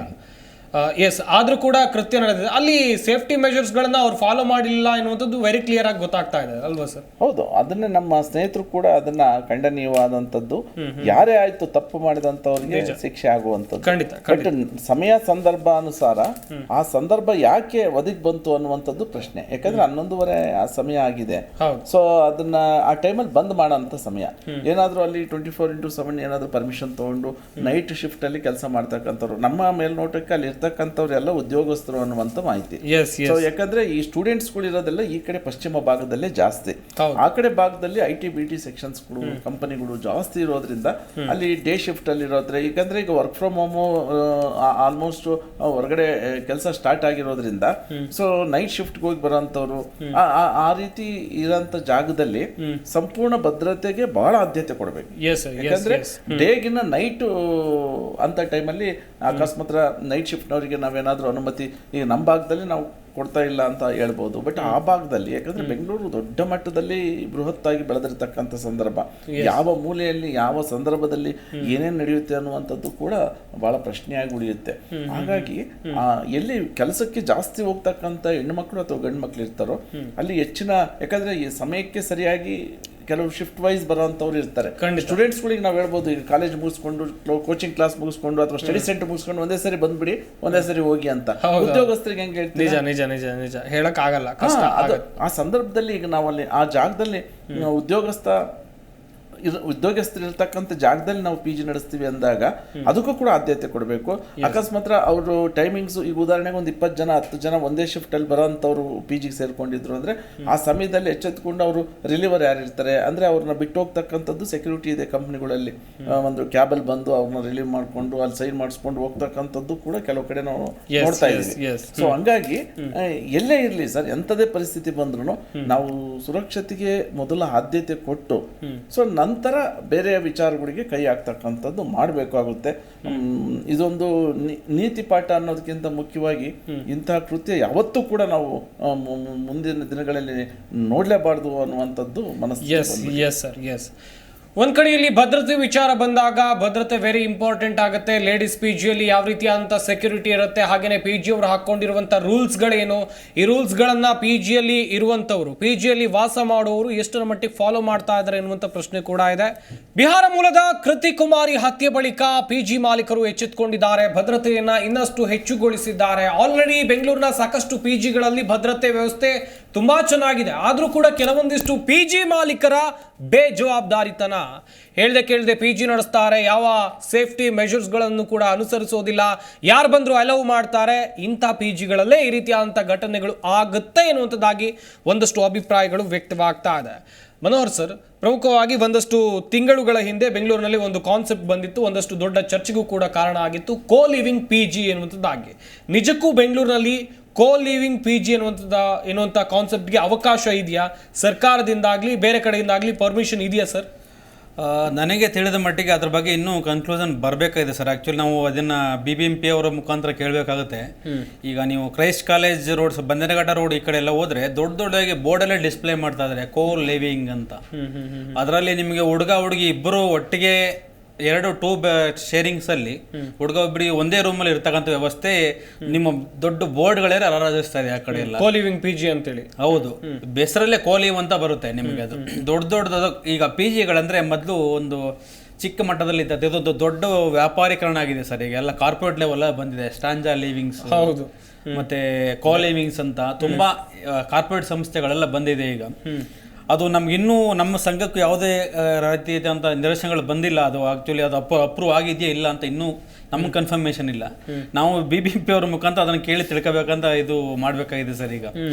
ಬಟ್ ನಮ್ಮ ಕಡೆ ವಿಜಯನಗರ ಕಡೆ ಅಥವಾ ಬೇರೆ ಎಲ್ಲೇ ಬಂದರೂ ನೀವು ಕೋ ಲಿವಿಂಗ್ ಅಂತ ಈ ಕಡೆ ಯಾವುದು ಬರೋದಿಲ್ಲ. ಸಪ್ರೇಟ್ ಅಥವಾ ಲೇಡೀಸ್ PG, ಜೆಂಟ್ಸ್ PG ಈ ಥರ ಇರುತ್ತೆ. Hostels, girls hostels, boys hostels ಈ ಥರ. ಈ ಕಾರ್ಪೊರೇಟ್ ಲೆವೆಲ್ಗೆ ನಿಮಗೆ ಕ್ರೈಸ್ಟ್ ಕಾಲೇಜ್ ಕಡೆ ಎಲ್ಲ ಬಂದರೆ ಈ ಥರದ ನಮ್ಮ ಸ್ನೇಹಿತರು ತುಂಬ ಜನ ಹೇಳ್ತಾ ಇದ್ರು ಆ ಥರ ಕೋಲಿಂಗ್ ಎಲ್ಲ ಇದೆ ಸರ್, ಇದು ಅಪ್ರೂವ್ ಇದೆಯಾ, ನಿಮ್ಮ ಸಂಘಕ್ಕೆ ಏನಾದರೂ ಗೊತ್ತಿದೆ ಇದ್ರ ಬಗ್ಗೆ ಅಂತ. ನಮಗೆ ಅದರದಿಂದ ಯಾವುದೇ ಮಾಹಿತಿ ಇಲ್ಲ ಸರ್ ಇದ್ರ ಬಗ್ಗೆ. ಎಸ್ ಕೋಲಿವಿಂಗ್ ಅಂತ. ಎಸ್ ಅರುಣ್ ಕುಮಾರ್ ಸರ್, ಇನ್ನೊಂದು ಕಡೆಯಲ್ಲಿ ಈ ಮಲ್ಲೇಶ್ವರ, ರಾಜಾಜಿನಗರ, ವಿಜಯನಗರ ಇಲ್ಲೆಲ್ಲವೂ ಕೂಡ ಸಾಕಷ್ಟು ವಿದ್ಯಾರ್ಥಿಗಳು ವಾಸ ಇರ್ತಾರೆ. ಪೋಷಕರು ಕೂಡ ತಮ್ಮ ಮಕ್ಕಳನ್ನ ಈ ಏರಿಯಾಗಳಲ್ಲೇ ಬಿಟ್ಟು ಹೋಗ್ತಾರೆ. ಇದರಿಂದ ಹೊರತಾಗಿ ಈಗ IT-BT ಕಂಪನಿಗಳಿರುವಂತ ಕೆಲವೊಂದು ಏರಿಯಾಗಳನ್ನ ತೆಗೆದುಕೊಳ್ಳೋದಾದ್ರೆ, ಪರ್ಟಿಕ್ಯುಲರ್ ಆಗಿ ಯಾವುದೋ ಒಂದು ಈ ಕೋರಮಂಗಲ, ಎಲೆಕ್ಟ್ರಾನಿಕ್ ಸಿಟಿ, ಹೀಗೆ IT-BT ಕಂಪನಿಗಳು ಇಲ್ಲಿ ಜಾಸ್ತಿ ಆಗಿವೆ. ಇಲ್ಲಿ ಸಾಕಷ್ಟು ಅನಧಿಕೃತ PGಗಳು ನಡೀತಾ ಇದೆ ಎನ್ನುವಂತ ಆರೋಪ ಕೇಳಿ ಬರ್ತಾ ಇದೆ. ಏನ್ ಹೇಳ್ತೀರಾ ಸರ್, ನಿಜಕ್ಕೂ ನಡೀತಾ ಇವೆ ಹೇಗೆ? ಖಂಡಿತವಾಗಿಯೂ ಈಗ ಯಾರು ಅನಧಿಕೃತ ಅಂದ್ರೆ ಏನು ಅಂದ್ರೆ, ಈಗ ಅದರಲ್ಲಿ 2 ಭಾಗಗಳಾಗಿ ವಿಂಗಡಿಸ್ಬೋದು ನಾವು. ಈಗ ಒಂದು ಸಣ್ಣ ಮಟ್ಟದಲ್ಲಿ PG ನಡೆಸ್ತಾ ಇರ್ತಾರೆ. ಹೇಗೆ ಒಂದು ಮನೆ, ಒಂದು ಸಿಂಗಲ್ ಪೇರೆಂಟ್ ಆಗಿರ್ಬೋದು, ಅಥವಾ ಒಂದು ದೊಡ್ಡ ಮನೆ ಇದೆ, ಅವ್ರು ಇರ್ತಕ್ಕಂಥವ್ರೆ ಏಜ್ಡ್ ಒಂದು 2 ಮೆಂಬರ್ಸ್ ಇರ್ತಾರೆ. ಸೊ ಅವರ ಮಕ್ಳುಗಳು ಅವರೆಲ್ಲ ದೂರ ಇದ್ದು ಅಟ್ಲೀಸ್ಟ್ ಒಂದು ಮನೇಲಿ 3-4 ರೂಮ್ಗಳು ಇರೋಂಥವ್ರು ಏನು ಮಾಡ್ತಾರೆ, ನಾವು ಒಂದು 3-4 ಜನ, 5 ಜನ, 6 ಜನನ ಪೇಯಿಂಗ್ ಗೆಸ್ಟ್ಗಳನ್ನ ಇಟ್ಕೊಂಡು ಅಟ್ಲೀಸ್ಟ್ ನಮಗೂ ಟೈಮು ಆಗುತ್ತೆ, ಅವ್ರಿಗೂ ಒಂದು ಹೆಲ್ಪ್ ಆಗುತ್ತೆ ಅನ್ನುವಂತಹ ನಿಟ್ಟಿನಲ್ಲಿ ನಡೆಸುವಂಥವ್ರು ಕೂಡ ಇದ್ದಾರೆ. ಒಂದು ಮನೇಲಿ 5 ಜನ 10 ಜನ ಇರುವಂಥವ್ರು ಇದ್ದಾರೆ. ಇನ್ನು ಅವರುಗಳ ಭಾಗಕ್ಕೆ ನೋಡಿದ್ರೆ ಯಾವ ರೀತಿ ಅವರು ಅಧಿಕೃತ ಮಾಡ್ಕೋಬೇಕು ಅನ್ನುವಂಥದ್ದು ಕೂಡ ನಮ್ಗೆ ಈಗಲೂ ಪ್ರಶ್ನೆಯಾಗಿ ಉಳಿತಾ ಇದೆ. ಸುಮಾರು ಜನ 10 ಜನ PG ಇದ್ದಾರೆ ಸರ್, ನಾನು ಏನ್ ಮಾಡ್ಬೇಕು ಅಂತ ಕೇಳ್ತಕ್ಕಂಥ ಉದಾಹರಣೆಗಳಿದೆ. ಈಗ ಅವರು 10 ಜನ PGಗೆ ಲೈಸೆನ್ಸ್ ತಗೊಂಡ್ರೆ, ಸೆಕ್ಯೂರಿಟಿ ಇಟ್ರೆ, ಅಟ್ಲೀಸ್ಟ್ ಬಿಲ್ಡಿಂಗ್ ಕಮರ್ಷಿಯಲ್ ಮಾಡಿದ್ರೆ, BWSSP ಕಮರ್ಷಿಯಲ್ ಮಾಡಿದ್ರೆ, ಎಲೆಕ್ಟ್ರಿಸಿಟಿ ಬೋರ್ಡ್ ಕಮರ್ಷಿಯಲ್ ಮಾಡಿದ್ರೆ, ಅವರು PG ಮಾಡ್ತಕ್ಕಂಥ ಅವಶ್ಯಕತೆ ಇಲ್ಲ. ಸುಮ್ಮನೆ ತಟಸ್ಥವಾಗಿದ್ದು ತಮಗೆ ತಾವು ಜೀವನ ನಡೆಸ್ಕೊಂಡು ಹೋಗುವಂತ. ಸರ್, ಈಗ ಒಂದು ಅಧಿಕೃತವಾಗಿ PG ನಡೆಸಬೇಕು ಅಂತ ಹೇಳಿದ್ರೆ ಏನೆಲ್ಲ ಮಾನದಂಡಗಳಿವೆ ಸರ್? ಏನೆಲ್ಲ ರೂಲ್ಸ್ ಅಂಡ್ ರೆಗ್ಯುಲೇಷನ್ಗಳಿವೆ? ಒಂದು PGಯಲ್ಲಿ ಇಂತಿಷ್ಟು ಜನ ಅಂತ ಇದ್ರೆ ಎಷ್ಟು ಜನ ಇರಬೇಕು ಸರ್? ಸರ್, ಈಗ PG ನಡೆಸಲಿಕ್ಕೆ ಒಬ್ಬ ಮಾಲೀಕರು ಇಂಟ್ರೆಸ್ಟ್, ನಾನು ಇದು ಒಂದು ಪೇಯಿಂಗ್ ಗೆಸ್ಟ್ ಅನ್ನುವಂಥದ್ದನ್ನು ನಾನು ಜೀವನೋಪಾಯಕ್ಕೆ ತಗೊಳ್ತಾ ಇದ್ದೀನಿ ಅಥವಾ ಇದನ್ನ ನಾನು ನಡೆಸಲಿಕ್ಕೆ ಮುಂದೆ ಬರ್ತೀನಿ ಅಂತಂದ ಸಂದರ್ಭದಲ್ಲಿ ಆ ವ್ಯಕ್ತಿ ಒಂದು ಜಾಗ ನೋಡ್ತಾರೆ, ಎಲ್ಲಿ ಒಂದು ಕಾಲೇಜಸ್ಗಳು, ಎಲ್ಲಿ IT-BT ಕಂಪನಿಗಳು ಭಾಳ ಹತ್ತಿರವಾಗಿರ್ತಾವೋ ಅಂತಹ ಏರಿಯಾಗಳನ್ನ ಆಯ್ಕೆ ಮಾಡ್ಕೊಳ್ಳುವಂಥದ್ದು. ಆ ಭಾಗದಲ್ಲಿ ಒಂದು ಸುರಕ್ಷತೆ ದೃಷ್ಟಿಯಿಂದ ಮೇನ್ ರೋಡಲ್ಲಿ PGಗಳಿದ್ರೆ ಸೂಕ್ತ ಅನ್ನುವಂಥದ್ದು. ಯಾಕಂದ್ರೆ ಬಸ್ ಸ್ಟ್ಯಾಂಡ್ಗೆ ಹತ್ರ ಆಗಬೇಕು, ಇನ್ಸ್ಟಿಟ್ಯೂಷನ್ಸ್ ಅಥವಾ ಕಾಲೇಜು ಅಷ್ಟು ಆಫೀಸ್ಗೆ ಹತ್ರ ಆಗಬೇಕು, ಹತ್ತಿರದ ಹಾಸ್ಪಿಟಲ್, ಮೆಟ್ರೋ ಪ್ರತಿಯೊಂದು ಕೂಡ ಹತ್ರ ಆಗಬೇಕು. ಅಂತ ಜಾಗದ ಸೂಕ್ತ ಅನ್ನುವಂಥ ನಿರ್ಧಾರಕ್ಕೆ ಮಾಲೀಕ ಬರ್ತಾನೆ. ಆ ಸಂದರ್ಭದಲ್ಲಿ ಆ ಬಿಲ್ಡಿಂಗನ್ನ ಬಾಡಿಗೆ ತಗೊಬೋದು ಅಥವಾ ಖರೀದಿ ಮಾಡ್ಕೊಂಡು ನಡೆಸೋಂಥವ್ರು ಕೂಡ ಕೆಲವರು ಇದ್ದಾರೆ. ಆ ಒಂದು ಬಿಲ್ಡಿಂಗನ್ನು ನಾವು ಆಯ್ಕೆ ಮಾಡಿಕೊಂಡಾಗ ಆ ಬಿಲ್ಡಿಂಗ್ನಲ್ಲಿ ಅದು ರೂಮ್ ವೈಸ್ ಇದೆಯೋ ಅಥವಾ ಮನೆ ವೈಸ್ ಇದೆಯೋ, ಯಾವ ರೀತಿ ಇದೆ ಅನ್ನುವಂಥದ್ದು ನೋಡ್ತಾರೆ. ಈಗ 3 BHK ಮನೆಗಳು, 4 ಮನೆಗಳು ಬಾಡಿಗೆ ಸಿಕ್ಕಿದೆ ಅವರಿಗೆ ಅಂದರೆ ಫಸ್ಟ್ ಮಾಲೀಕನ ಹತ್ರ ಹೋಗಿ ಇದನ್ನ ಚರ್ಚೆ ಮಾಡಬೇಕು. ಇದನ್ನ ನಾನು ಟ್ರಾನ್ಸ್ಪರೆಂಟಾಗಿ ಚರ್ಚೆ ಮಾಡಬೇಕು. ಇದನ್ನ ನನ್ನ ಪೇಯಿಂಗ್ ಗೆಸ್ಟ್ ಅಂತ ಹೇಳಿ ಕಾನ್ಸೆಪ್ಟ್ ಇದೆ, ಅದಕ್ಕೆ ನಡೆಸ್ಲಿಕ್ಕೆ ನೀವು ಕೊಡಿ ಅಂತ. ಇತ್ತೀಚಿನ ದಿನಗಳಲ್ಲಿ ಏನಾಗ್ಬಿಟ್ಟಿದೆ, ಓನರೇ ಕೇಳ್ತಾರೆ PG ನಡೆಸೋರಿಗೆ, ನನ್ನ ಮನೆ ಖಾಲಿ ಇದೆ, ಯಾಕಂದ್ರೆ ದುಬಾರಿ ಬಾಡಿಗೆ ಆಗ್ಬಿಟ್ಟಿದೆ, ನನ್ನ ಮನೆ ಖಾಲಿ ಇದೆ, PG ಕೊಡ್ಲಿಕ್ಕೆ ನಾವು ರೆಡಿ ಇದ್ದೀವಿ. ಮೊದಲು ನಾನು 21 ವರ್ಷ ಆಯ್ತು PG ನಡೆಸಿ. 2003ನೇ ಇಸ್ವಿಯಲ್ಲಿ ನಾನು PG ಪ್ರಾರಂಭ ಮಾಡಿದ್ದು, ಕೇವಲ 20 ಜನಗಳಿಗೆ. ಸೊ ಅಂತ ಸಂದರ್ಭದಲ್ಲಿ PG ಅನ್ನುವ ಕಾನ್ಸೆಪ್ಟೇ ಇರಲಿಲ್ಲ. 2006 ನಂತರ ಪೇಯಿಂಗ್ ಗೆಸ್ಟ್ ಅನ್ನುವಂಥದ್ದಕ್ಕೆ ಒಂದು ಒಂದು ನಕ್ಷೆ ಬಂದಿದ್ದು. ಸೊ ಆ ಜಾಗದಲ್ಲಿ ನಾವು ನೋಡಿದಾಗ ಓನರ್ ಒಪ್ಕೊಳ್ತಾನೆ. ಅದು ಮನೆಗೆ ಕೊಡ್ತಕ್ಕಂಥ ಬಾಡಿಗೆಗೆ ಓನರ್ ಒಪ್ಪಕ್ಕೆ ಸಾಧ್ಯ ಇಲ್ಲ. ಉದಾಹರಣೆಗೆ ಒಂದು 20,000 ರೂಪಾಯಿ ಒಂದು 2 BHK ಮನೆಗಳಿಗೆ ಬಾಡಿಗೆ ಇದ್ರೆ PGಗಳಿಗೆ ಅಂದ್ರೆ ಒಂದು 25-30 ಸಾವಿರ ಕೊಟ್ರೆ ಮಾಲೀಕನಿಗೂ ಅನುಕೂಲ ಆಗುತ್ತೆ. ಯಾಕಂದ್ರೆ ಮಾಲೀಕನಿಗೆ ಟ್ಯಾಕ್ಸ್ ಬರೀ ಬೀಳುತ್ತೆ. ಈಗ ಅವ್ರು 3 ಮನೆ 4 ಮನೆ ಇದ್ರೆ ಒಂದು ವರ್ಷಕ್ಕೆ ಹಬ್ಬ ಅಂದ್ರೆ ಒಂದು 18-20 ಸಾವಿರ BBMP ಟ್ಯಾಕ್ಸ್ ಕಟ್ತಾರೆ. ಅದೇ ಪೇಯಿಂಗ್ ಎಷ್ಟು ಕೊಟ್ರೆ 80,000ದಿಂದ 1 ಲಕ್ಷ ರೂಪಾಯಿ ಟ್ಯಾಕ್ಸ್ ಕಟ್ಟಬೇಕು. 1 to 3-4% ಎಕ್ಸ್ಟ್ರಾ ಆಗುತ್ತೆ. ಸೊ ಅದನ್ನ ಕಮರ್ಷಿಯಲ್ ಆಗುತ್ತೆ ಬಿಲ್ಡಿಂಗು. ಆಮೇಲೆ ಮಾಲೀಕರಿಗೆ ಫಸ್ಟ್ ಹೇಳ್ಬಿಡ್ತಾರೆ ಇದು PG ನಡೆಸಿದ್ರೆ ಕಮರ್ಷಿಯಲ್ ತಗೋಬೇಕು. ಇಲ್ಲಿಗಲ್ ನಾವು ಅನಧಿಕೃತ ಅಂದ್ರೆ ಎಲೆಕ್ಟ್ರಿಸಿಟಿ ತಗೊಂಡಿರಲ್ಲ, BWSSB ನೀರು ತಗೊಂಡಿರಲ್ಲ. ಸೊ ಬಿಲ್ಡಿಂಗ್ ಟ್ಯಾಕ್ಸ್ ಕೂಡ ಮಾಲೀಕರ ಕಡೆಯಿಂದ ಕಟ್ಸಿರಲ್ಲ. ಸೊ ಹುಡುಗರು ಬಂದ್ರು ಅವ್ರಿಗೆ ಯಾವ ರೀತಿ ಸೌಲಭ್ಯ ಕೊಡ್ತೀವಿ ಅನ್ನೋದು ಮುಖ್ಯ ಅಲ್ಲ, ಅವ್ರು ಪೇಮೆಂಟ್ ಕೊಡ್ತಾರೆ, ನಾವು ಅವರಿಗೆ ಊಟ ವಸತಿ ಕೊಟ್ಬಿಡ್ತೀವಿ ಅನ್ನುವಂಥದ್ದು. ನಿಜವಾಗಿಯೂ ಸಹ ಅದು ಅಷ್ಟೊಂದು ನೋಡಿ ಇಂತಹ ಸಂದರ್ಭ ಬಂದಾಗ ಇಷ್ಟು ದಿನ ದುಡಿದಿದ್ದು ಮತ್ತೆ ಜೀವನ ಎಲ್ಲದೂ ಕೂಡ ಮುಡುಪಾಗಿಡುವಂತ ಪರಿಸ್ಥಿತಿ ಬಂದ್ಬಿಡುತ್ತೆ. ಅದಕ್ಕೆ ನಾವ್ ಹೇಳೋದೇನು ಅಂದ್ರೆ ಅಧಿಕೃತವಾಗಿ ನಡೆಸಿ BBMP ಪರವಾನಗಿ ತಗೊಳ್ಳಿ. ಸೊ ನೀವು ಒಂದು ಡಿಸ್ಪ್ಲೇ ಹಾಕಿ ಇದು ಒಂದು PG ಜಾಗ ಅನ್ನೋದು ಎಲ್ಲರಿಗೂ ಕೂಡ ಗೊತ್ತಾಗಬೇಕು. ಎಲ್ಲ ಇಲಾಖೆಯವ್ರು ಬರಲಿ, ಪಬ್ಲಿಕ್ ಬರಲಿ, ಒಂದು ಬೋರ್ಡ್ ಇಲ್ದಲ್ಲಿ ನಡೆಸ್ತಕ್ಕಂಥದ್ದು ಅಷ್ಟು ಸೂಕ್ತ ಅಲ್ಲ. Yes, well sir. Manoj sir, ಇನ್ನೊಂದು ಕಡೆಯಲ್ಲಿ PG ಅವರೇನೋ ಒಂದಷ್ಟು ರೂಲ್ಸ್ಗಳನ್ನು ಫಾಲೋ ರೂಲ್ಸ್ಗಳನ್ನು ಹಾಕಿರ್ತಾರೆ. ಇಂಥ ಟೈಮಿಗೆ ಬರಬೇಕು, ಈ ರೀತಿಯಾಗಿಯೇ ಇರಬೇಕು PGಯಲ್ಲಿ ಅನ್ನುವಂಥದ್ದಾಗಿ. ಈ ರೂಲ್ಸ್ಗಳನ್ನು PGಗೆ ಬರೋರು ಫಾಲೋ ಮಾಡ್ತಾರಾ ಅಂತೇಳಿ? ತುಂಬ ಒಳ್ಳೆ ಪ್ರಶ್ನೆ ಸರ್. ಆ್ಯಕ್ಚುಲಿ ಇದು 100 ಜನಗಳಲ್ಲಿ ಒಂದು ವಿತ್ತಂಡವಾದಿಗಳು ಏನು ಹೇಳ್ತೀವಿ, ಒಂದು 10 ಜನ ಇದನ್ನು ಫಾಲೋ ಮಾಡಲ್ಲ ಸರ್. ಅವರು ನೀವು ಹೇಳ್ತಾ ಇದ್ರು ಅವ್ರು ಪದೇ 10 ಗಂಟೆ ಮೇಲೇನೆ ಬರ್ತಾರೆ, ಬಟ್ ಬೆಳಗ್ಗೆ ಮಿಡ್ನೈಟ್ ಬರ್ತಾರೆ. ಬಟ್ ಇದು ಹುಡುಗರಿಗೆ ಆದರೆ ಇದು ಸಮಸ್ಯೆ ಬರಲ್ಲ ಸರ್. ಇದನ್ನ ಒಂದು 10-20% ಸಮಸ್ಯೆ ಇರುತ್ತೆ ಅಷ್ಟೇ. ಇದು ಲೇಡೀಸ್ PGಗಳಾದ್ರೆ ತುಂಬಾನೇ ಪ್ರಾಬ್ಲಮ್ ಆಗುತ್ತೆ ಸರ್. ಅದು ಏನಾಗುತ್ತೆ ಅಂದ್ರೆ ಸೆಕ್ಯೂರಿಟಿ ಇಶ್ಯೂ ತುಂಬಾನೇ ಬರೋದ್ರಿಂದ ನಾವು ಅವ್ರ ಹಿತಾಸಕ್ತಿಯನ್ನು ನೋಡ್ಬೇಕಾಗತ್ತೆ. ಮತ್ತೆ ಅವರು ಎಜುಕೇಶನ್ ಬಂದಿರ್ತಾರೆ, ನಾವು ಅದನ್ನು ನೋಡ್ಬೇಕಾಗುತ್ತೆ, ಅಥವಾ ವರ್ಕಿಂದ ಬಂದಿರ್ತಾರೆ ಸರ್ ಹೇಳ್ದಂಗೆ.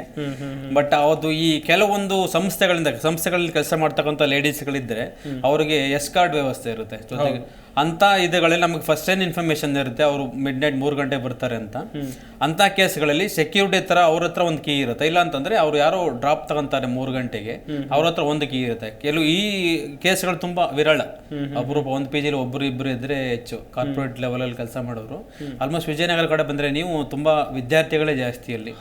ಅದೇ ವಿದ್ಯಾರ್ಥಿಗಳಾದ್ರಿಂದ ಅವರು ಕೆಲವೊಂದ್ಸರಿ ನೀವು ಹೇಳಿದನ್ನು ಪಾಲನೆ ಮಾಡೋದಿಲ್ಲ, ಅಥವಾ ಅವರು ಅಷ್ಟೇ ಅದು ಬೇಜವಾಬ್ದಾರಿತನ. ಕೆಲವೊಂದ್ಸರಿ ನಾವು ಏನು ಹೇಳಿದ್ರೆ ಇವ್ರಿಗೇನೋ ಲಾಭ ಇದೆ ಅದರಲ್ಲಿ ಅನ್ನೋ ಥರ ಅಲ್ಲ. ಅದು ಕೆಲವೊಂದ್ಸರಿ ಈಗ ಅವ್ರದ್ದು ಪ್ರಾಬ್ಲಮ್ ಆಗುತ್ತೆ. ಪ್ರಾಬ್ಲಮ್ ಆದಾಗ ಮಾಲೀಕರೇ ನೇರ ಹೊಣೆ ಅಂತ ಬಂದ್ಬಿಡುತ್ತೆ. ಎಲ್ಲದರಲ್ಲೂ ಇದೆ, ನೀವು ಸೆಕ್ಯೂರಿಟಿ ಇಟ್ಟಿಲ್ಲ ಅಂತ ಹೇಳೋದು, ಅಥವಾ ಬೇರೆ ಯಾರೋ ಇವ್ರ ಫ್ರೆಂಡ್ಗಳೇ ಕರ್ಕೊಂಡ್ಬಂದಿರ್ತಾರೆ, ಅವ್ರ ಫ್ರೆಂಡ್ಗಳಿಗೆ ರೂಮ್ ಗೊತ್ತಿರುತ್ತೆ. ಈಗ ನೀವು ಈ ಕೇಸ್ಗಳಲ್ಲಿ ನೋಡಿದಾಗ ಕೋರ್ಮಂಗಲ ಕೇಸ್ ನೀವು 3ನೇ ಫ್ಲೋರ್ಗೆ ಹೋಗಿದ್ದಾರೆ ಅಂತಂದ್ರೆ ಅದಕ್ಕೆ ಪರ್ಟಿಕ್ಯುಲರ್ ಅದೇ ರೂಮ್ ಎದುರುಗಡೆ ಒಂದು ಸಾರಿ ಅದು ನಮ್ಗೆ ಅನುಮಾನ ಬರ್ತದ ಚಾನ್ಸ್ ಇದೆ. ಯಾಕೆಂದ್ರೆ 3ನೇ ಫ್ಲೋರ್ ಅಲ್ಲಿ ಹುಡುಗಿ ಇದ್ದಾಳೆ ಅಂತ ಹೆಂಗ್ ಗೊತ್ತಾಗುತ್ತೆ ಅವರಿಗೆ?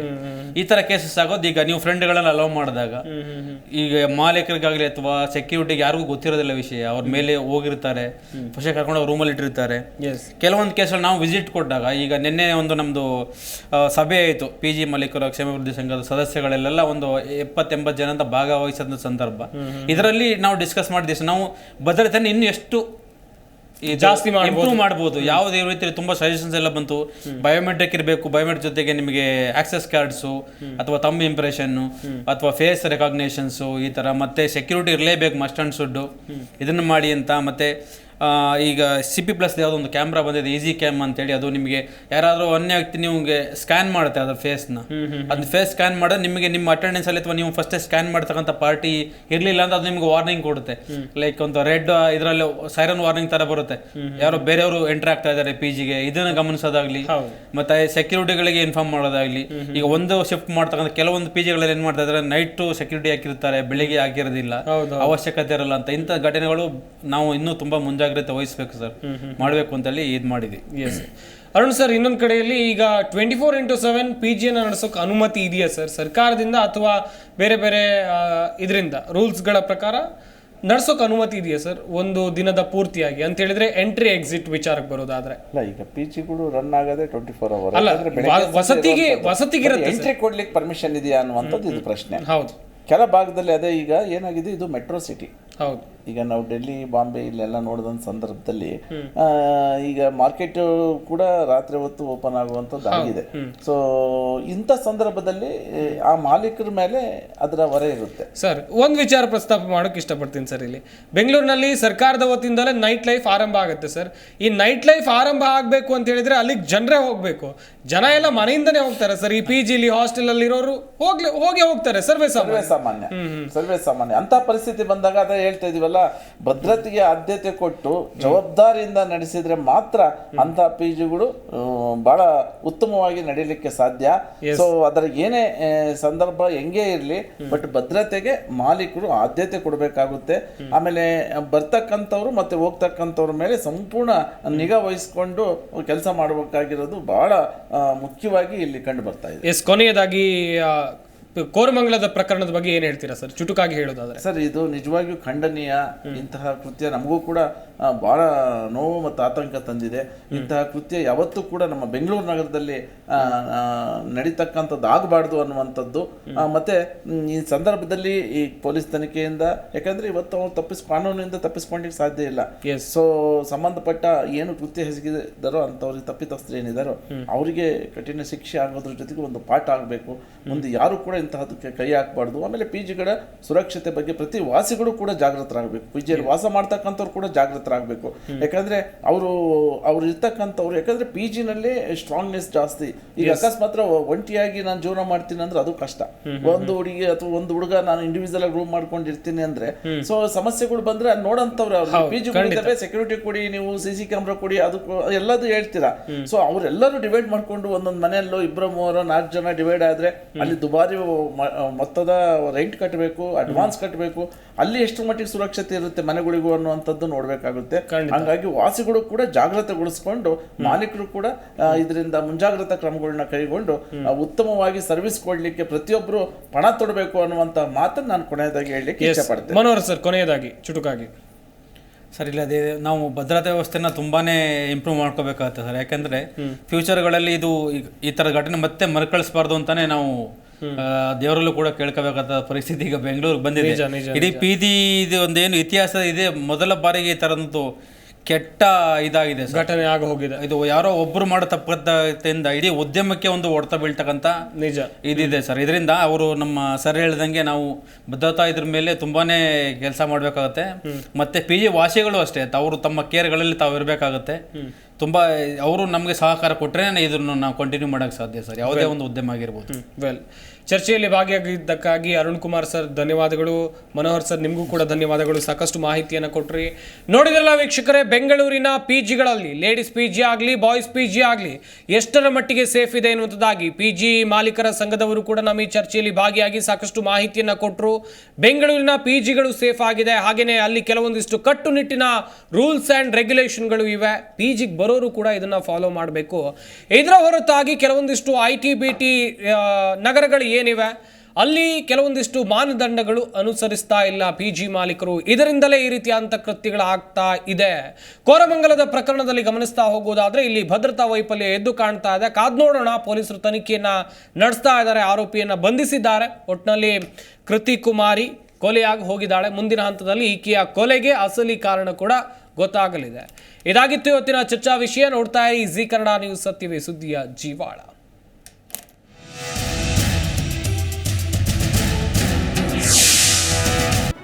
ಜಿ ಕನ್ನಡ ನ್ಯೂಸ್ ಈಗ ನಿಮ್ಮ ಮನೆಯಲ್ಲೇ ನೋಡಿ. ಎಲ್ಲ ಕೇಬಲ್ಗಳಲ್ಲಿ ಈಗ ಲಭ್ಯ. Sun Direct 292, Jio TV 1334, U Digital 162, City cable 51, GTPL 17, Abhishek cables 821, Rock Line telecommunication 51, Shri Basaveshwara number 60, Vinayaka digital number 53, In Digital number 896ರಲ್ಲಿ. ನಿಮ್ಮಿಷ್ಟದ ಜಿ ಕನ್ನಡ ನ್ಯೂಸ್ ನೋಡಿ ಆನಂದಿಸಿ.